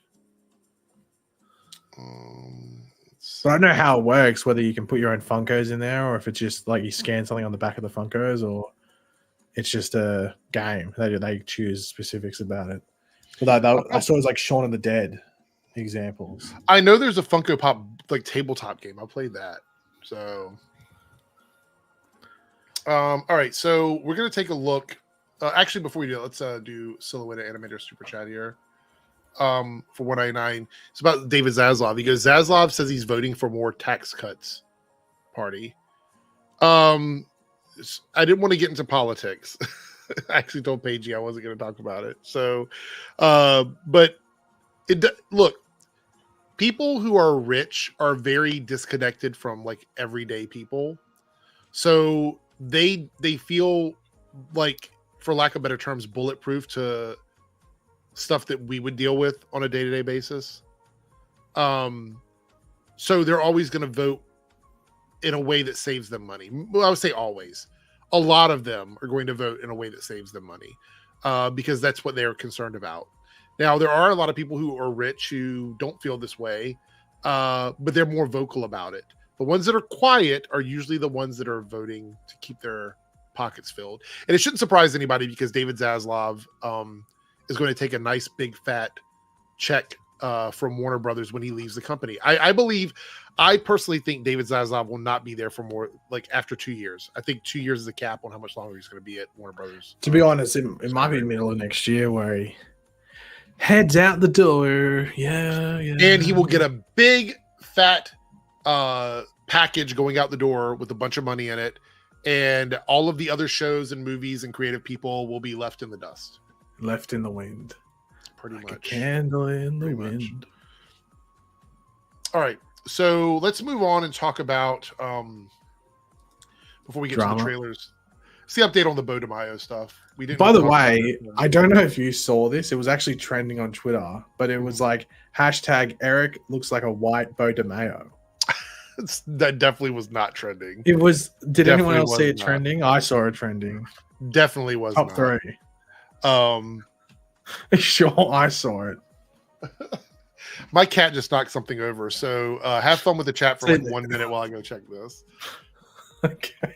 That's dangerous. I feel like it's dangerous to tell you that, so we'll see what happens. I don't know what to say. Anyway, I'll name my top 3. Top 3.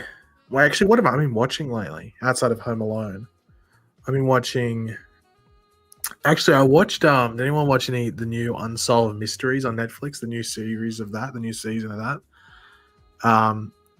What was the one they talked about? There's something. Oh, they did a Jack the Ripper one. It was actually messed up. It actually made me Google something. It was Jack the Ripper, and they was like, oh, Jack the Ripper had like the first ever crime scene photo or something, and I was like, oh, okay. And they said it was because it was so messed up. I was like, oh, okay, let me Google it. Wish I didn't. It was like a woman that had her like face cut off and all these bits and pieces cut off, and it was like, oh, it was disgusting. I don't know how they got that photo done.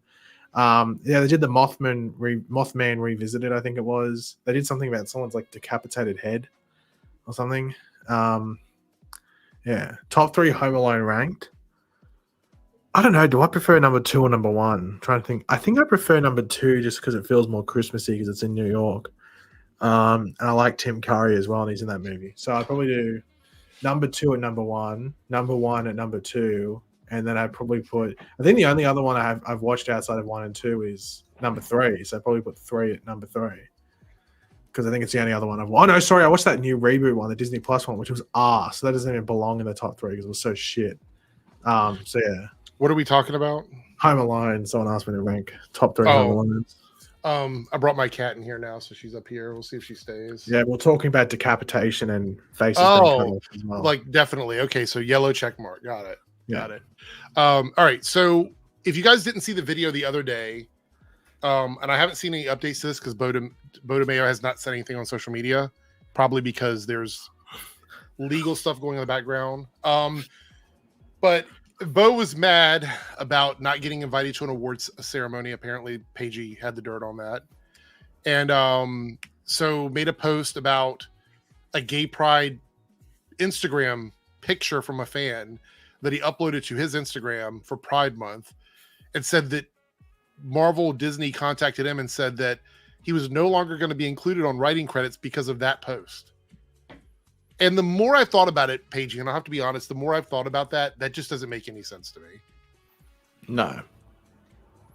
I've seen a lot of people, especially the bigger voices in the diversity organizations come out and say that it feels like he's trying to sort of make it seem like it's an issue with homophobia to try and cover up whatever it is that he did. And I really am struggling with that a little bit because, there are people that deal with this kind of shit in the industry. Could he be telling the truth? Yes, but I just don't. Something about this doesn't sit well with me, if that makes any sense. No, so, I still believe, like, at the end of, like, with all this stuff that's happened recently, he clearly tried to play like a game of chicken with Disney, just expecting, Disney, this family company, won't jump into this stuff. And then Disney, like, well, right. They played his bluff. I went, okay, well, cop this one. Then it came out, according to Disney, the statement was that there was an investigation into some misconduct with Beau. They found some egregious stuff, which they didn't say what that was. And that was it. That was their statement. And then a source said that it had something to do with something of a sexual nature. And then I think it was the N. Snyder said that it was because Beau was sending inappropriate pictures to staffers and people on set of him dressed as superheroes. But like, you know how people go out on Halloween, they're like, oh, I'm the slutty Joker, I'm the slutty Batman. Like, apparently that's kind of what it was or whatever. That he was sending those out and using them for inspiration or whatever. He said that wasn't true and that the truth will come out. All will be revealed. Then again, him posting that photo of the Cyclops or him as Cyclops sort of like lines up with those photos. Look, you're absolutely right. So it says here, Beau DeMayo's lawyer accuses Disney of gaslighting and planting illegal, unconscionable items in contracts after X-Men 97 creator fired. So this would have been back in March 2024. So this was the statement here from the lawyer's office. Having much experience with Disney, the playbook is always the same. Attorney Brian Friedman of Friedman, Tattleman, and Cooley said the statement of Variety. Family friendly on the outside, but secretly attempting to plant illegal, unconscionable items in contracts that silence the truth and stop the employee customer from asserting basic constitutional rights. I think that was the only thing that was said, right? Oh no, it goes down here. There's more. I guess they updated it. As we'll explain through detailed examples, which will roll out in detail one by one, Disney's model is very clear and a repetitive illegal pattern. Now, I want to be clear here. You would ask people who don't like Disney whether or not they're family friendly on the outside, and they'd probably say no. They'd probably say that Disney is not family friendly on the outside. So this idea that Disney is secretly homophobic but family friendly normally would be the exact opposite of what like the Griftosphere would say here on YouTube. They would probably say that Disney is pretty egregious on the outside, but secretly there are people within Disney's business that want to like push this agenda or whatever. You know what I mean? So it'd be like the opposite of that, I guess. Once it gets challenged or exposed, the gaslighting and redirection of the blame toward anyone willing to tell the truth starts to go through an international, well-oiled publicity machine.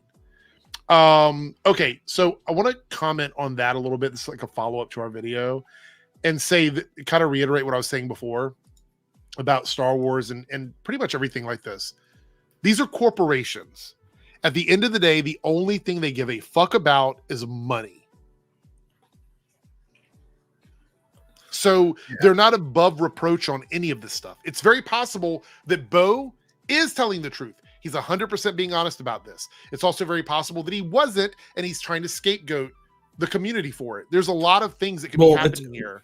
Even if it's like piling on, because like there's that thing where I think Disney actually changed their thing now for that wrongful death lawsuit thing from that person that apparently couldn't sue them because he watched Disney Plus or something.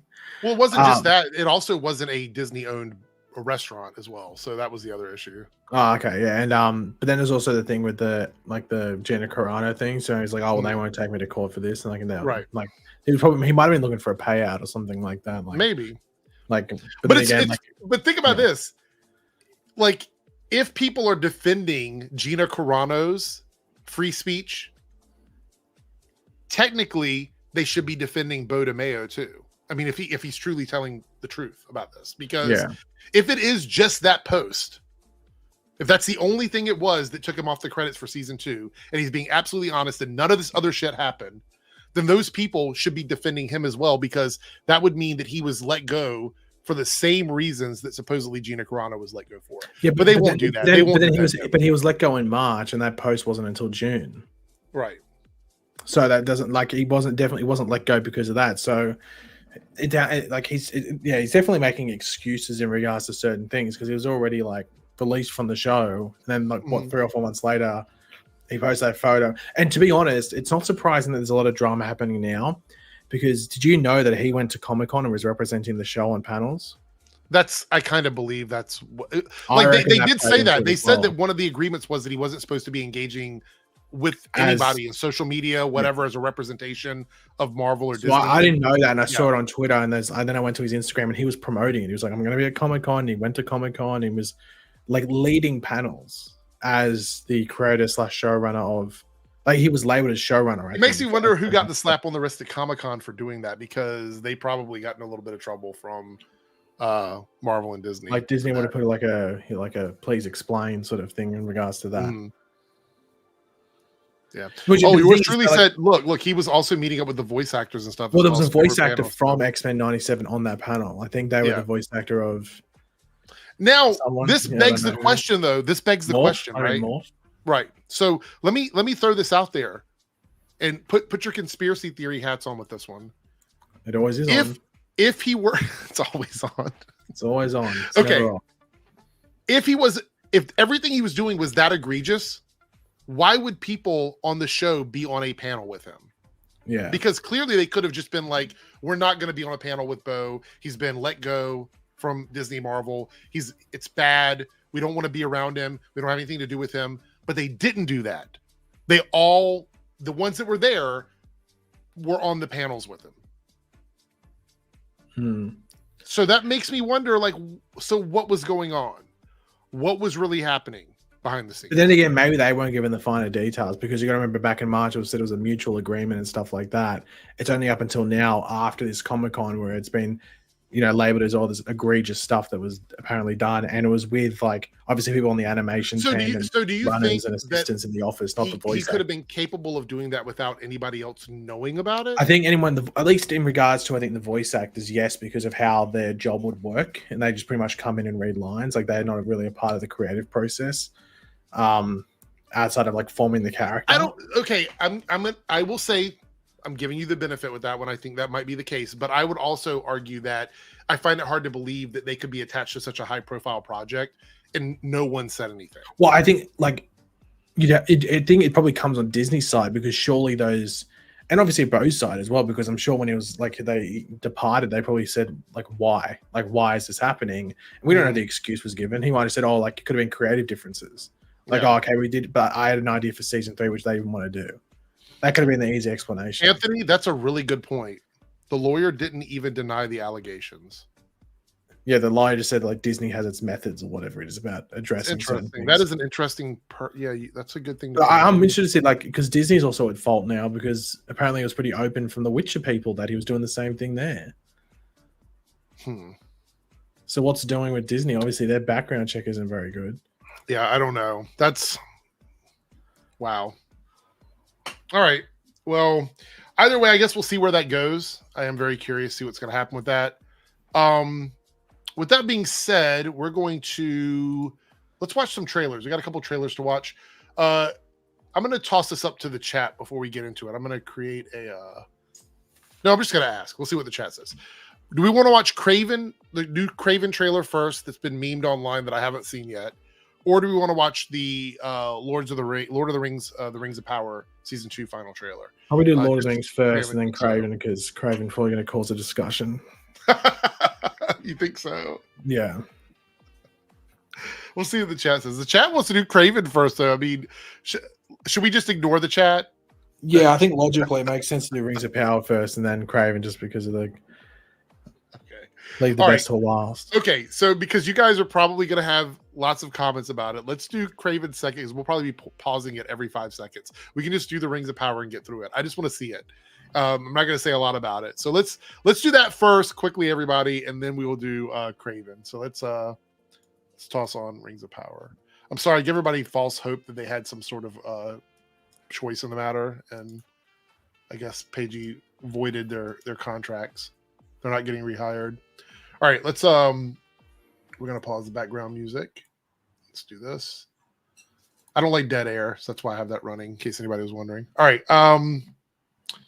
here we go. Let's watch the trailer for Rings of Power season 2. This is the most recent one. Really good, but I do want to point out, I said this the other day, and I don't think I got my point across, but when you look at older films and older TV shows and stuff, I don't know if it's because it's filmed on actual film or if it's a digital thing, but there's a certain look to the older projects that gave them a scale that you don't see on digital. Does that make sense?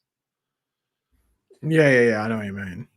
I don't think it looks bad. I think everything looks really good so far, but there's a cinematic look to actual film. I don't know. Maybe it's just me. I know it's because of the character or whatever. Let's see, where's it at? I hate that. I don't want to be offensive. Is that the actor's hair or is that a wig? It just doesn't look good to me. I don't know. It's like the funniest thing about it. Who does that look like to you? I know you're going to mention an actor that I'm not thinking. No, it's not. I think it's obvious who it looks like. I'm not going to say because I'm worried about being wrong. Who is it? Who does it look like to you? It looks like Boba. I knew you were going to say that. I knew you were going to say that. Tell me that doesn't look like Boba.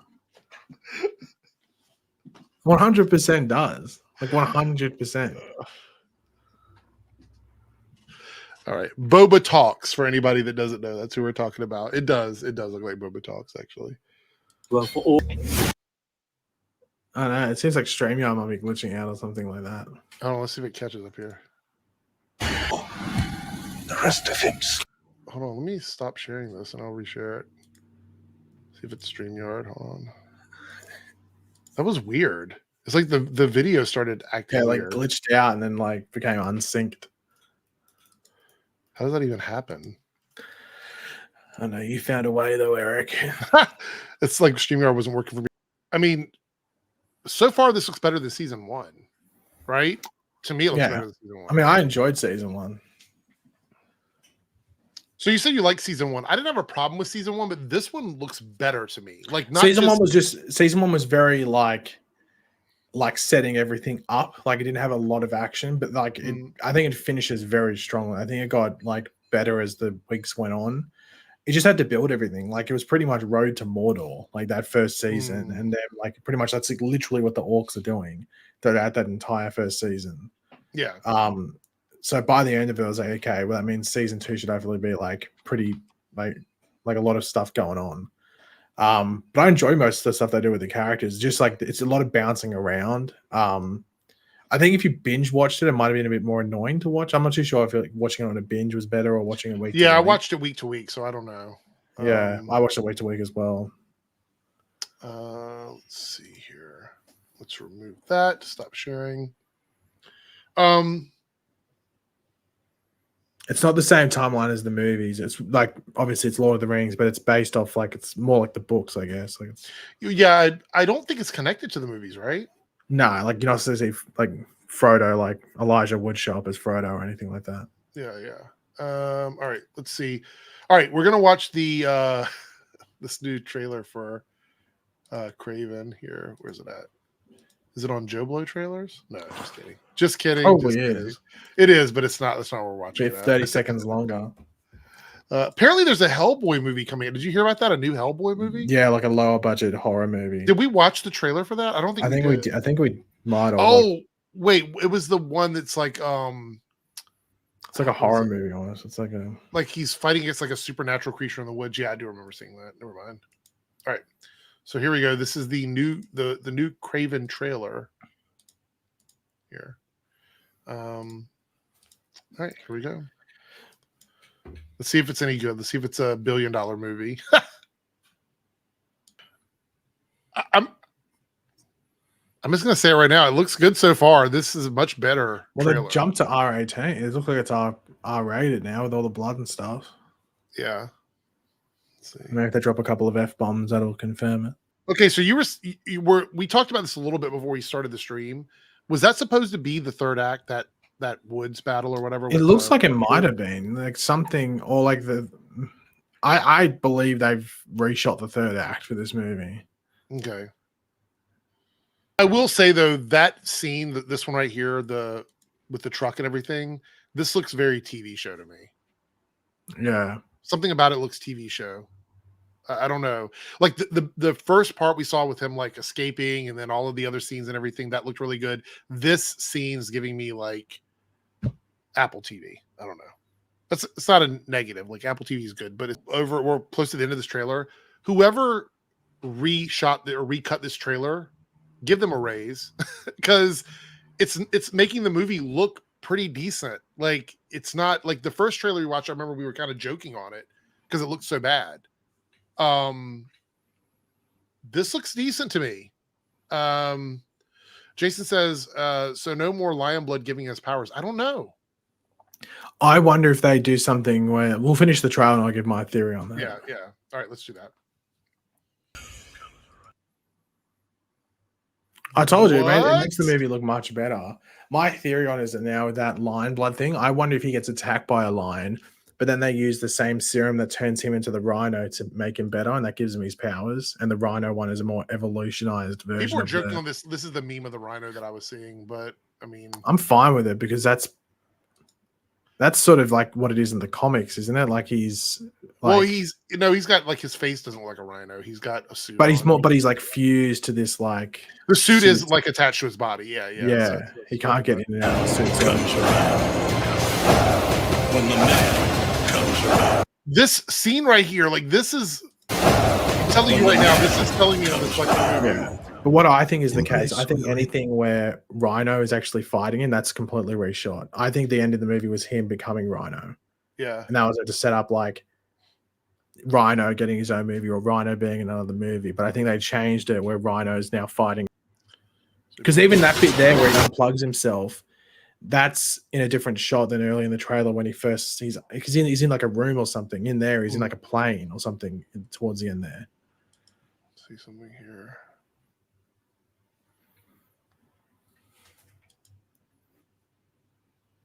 I'm a little gobsmacked, to be honest, because I thought we were going to be joking on this trailer, but this trailer's changed my opinion. Like I actually, I'm not going to say I'm excited to see the movie, but it makes you not want to see it, if that makes sense. Yeah, I mean, like if we talk about the previous stuff, like Morbius and Madam Web and stuff, I don't think either of those trailers led me to think the movie. No, both of those movies, you knew they were going to be bad when you went and saw them. This one could be good. It could easily be bad as well.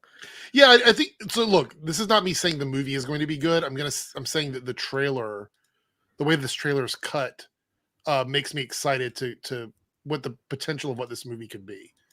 Because I'll be honest, if they did reshoots just to add in a third act of this, it was worth it, in my opinion. Yeah, and they would have done like test screenings and stuff like that.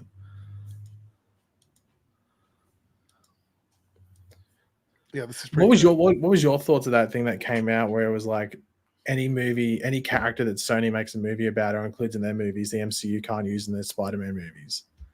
What about it? Or what's the question? What's your thoughts on that? What are your thoughts on that?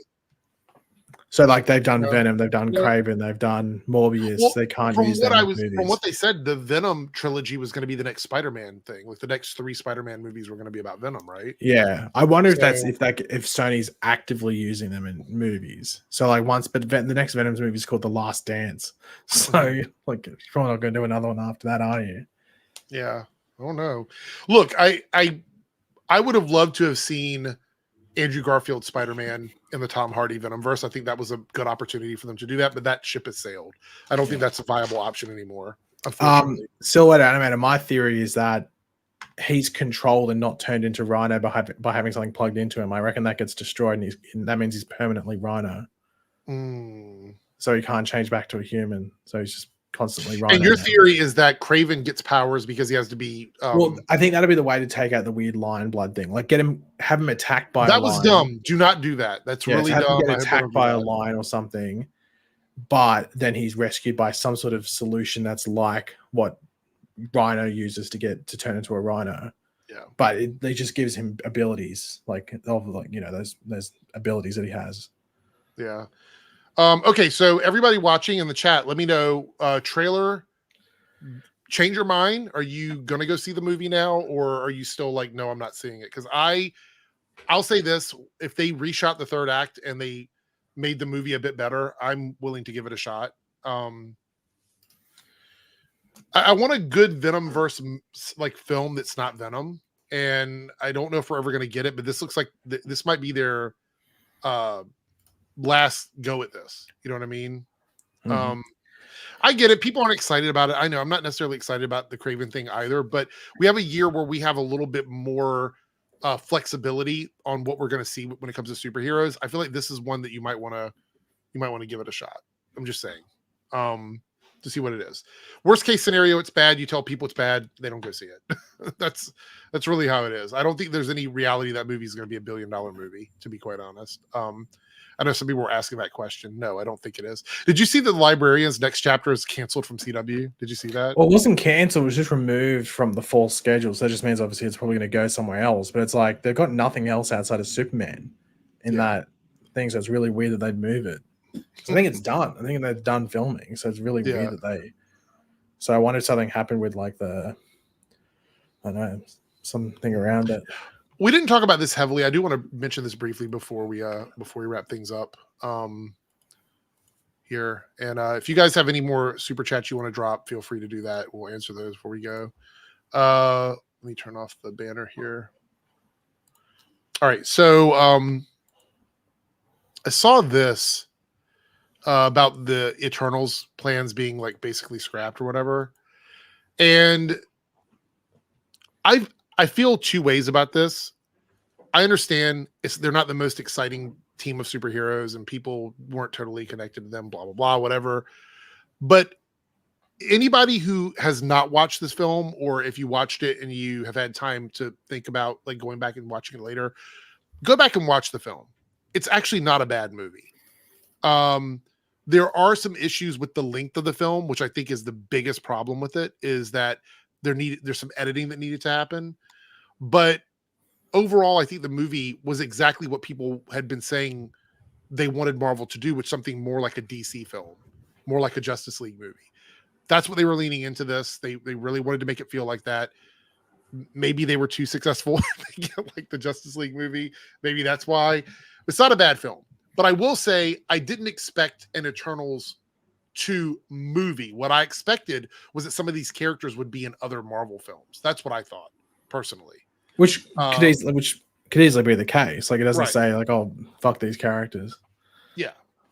So for me, if we get these characters returning as like characters in other movies, I would totally be okay with that. 100%.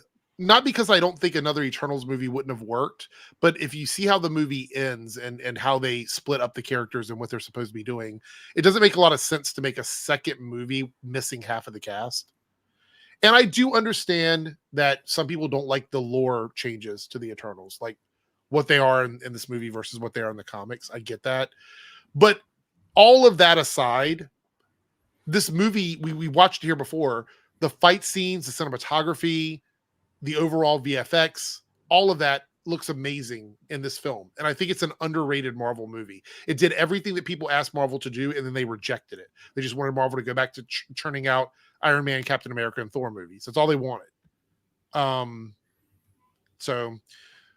But I hope we get to see these characters again. I think there's characters in this lineup that have potential. Some of them I don't care too much about, but I think overall I would love to see them like come back in another thing. What do you think the reason was for that? Do you think it was just the overall reception of it, or what are your thoughts on that?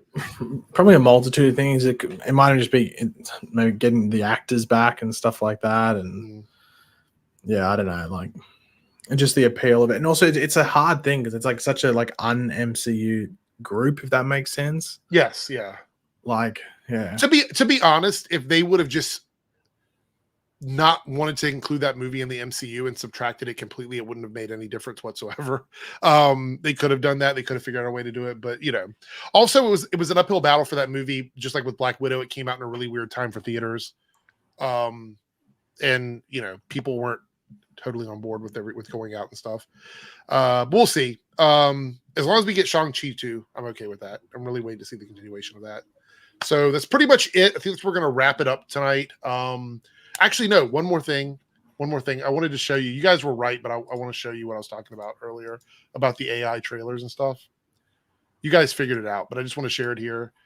Just so you know, moving forward, this channel, avoid clicking on any of their content. This is just a PSA for everybody. These are all fake trailers. They're 100% fake. And they're bad. They're really bad. Here's the one you're talking about, Paigey. Friends Reunited first trailer. Well, I saw it, so they've re-uploaded it because I saw the one. It was like a couple of weeks ago. Yeah, like this right here, Fantastic Four First Steps official full trailer. Someone sent that to me and said, "Why don't you react to this tonight?" And I was like, "Oh, they put out the trailer because remember they put out the they had that one that was at D23." And I was like, "Well, let's click on it and watch it." And I'm like, "What the fuck is this?" It was awful. It was really bad. And it's got dialogue in it that doesn't even make sense. It's like they literally just prompt an AI thing and say, make this, and then it just shits something out and they upload it. Yeah. That's why all of them are so short, because it's AI. And look at the views they're getting. This is crazy. It's crazy. One of them I saw had like millions of views. Look, 1.1 million views on this Captain America Brave New World trailer. YouTube is supposed to be cracking down on this. This is one of the new things that, like, if you upload videos, but the issue is that it depends if people watching it know it's AI, because you got to remember, majority of people are fucking idiots, Eric. Right here, but look what it says here. Be a part of the largest movies and TV's trailer community on YouTube via subscribing to Screen Culture. Screen Culture is a home of scintillating and extravagant concept fan-made trailers from various cinematic universes like Marvel, DC, Star Wars, and more. So they're saying here fan-made trailers, right? And back in the day, that would mean like a pastiche of stuff. It's an edit. Like, so you use actual clips from the actual show and stuff and mix it in with maybe a bit as of much editing. as I did not understand why people liked them, I didn't have a problem with that, because that was just a person clipping stuff together and making trailers out of it. It was shitty, but it was an actual person doing it. These are not fan-made trailers. They're AI prompts. AI is doing all of it for them. They're not doing anything. Yeah, and they also don't put in the trailer or in the title or thumbnail concept. They make it as if it's a real thing. Like Incredibles 3 official trailer. No, it's a fan-made concept trailer. Right. When you use something like official, like here, Thunderbolts official trailer 4K. When you say official, you have lied. That's a lie. Yeah. You're also using logos. Like you're using the actual logos from the brands to sell it. I want to click on one just briefly to give everybody an idea of like what this stuff is. Here.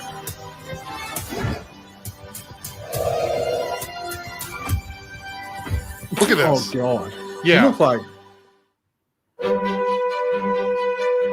we're about to change the world. And I'm glad you are here. Astronauts, it's time.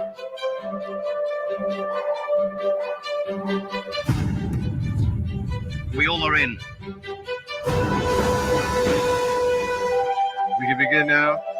5, 4. See, it's a series of scenes. That's all it is. It's so easy to fool people. And I'm like, this hurts the brands. This hurts like actual companies because it says official. It's even got the Disney Plus logo in the corner, which makes it look like it's the real thing. It makes no sense because it's not a Disney Plus show. No, not at all. So if you see Screen Culture, it's all just AI shit, and the voices clearly they put in Pedro Pascal's voice through like an AI generator and copied his voice. It's just so many things with that they shouldn't be doing. They should not be doing. And if you ever want to see how people who are completely unaware fall for this, log into your Facebook, dust off Facebook and log in and look at how stuff gets shared on Facebook. And they think these are real trailers for movies and TV shows. So it's bad. All right. With that being said, I will probably be live again. I don't know. I might go live tomorrow, maybe Wednesday, whatever. The way these streams are going to work, and the reason why I started this is because I want to be able to go live whenever something big happens or news drops or whatever, so I can chat with you guys with it. And Paige can jump on here and tell me how much of a shill I am. So that's why I did this with the Nocturnal Nerdcast. But it could be at any. There's no set days for this, so just look for it to be. Make sure you have notifications turned on, and if there's ever a big story, most likely I'll be live at some point late at night. So there you have it. Anyway, Paige, anything to say before we jump out of here? I don't know. I can repeat something that you said before. What would that be? Vote Trump 2024. Oh, there we go. I did not say that. And now the stream is going to get flagged for politics. I don't want politics in my videos. Okay. So, see you guys later. Bye.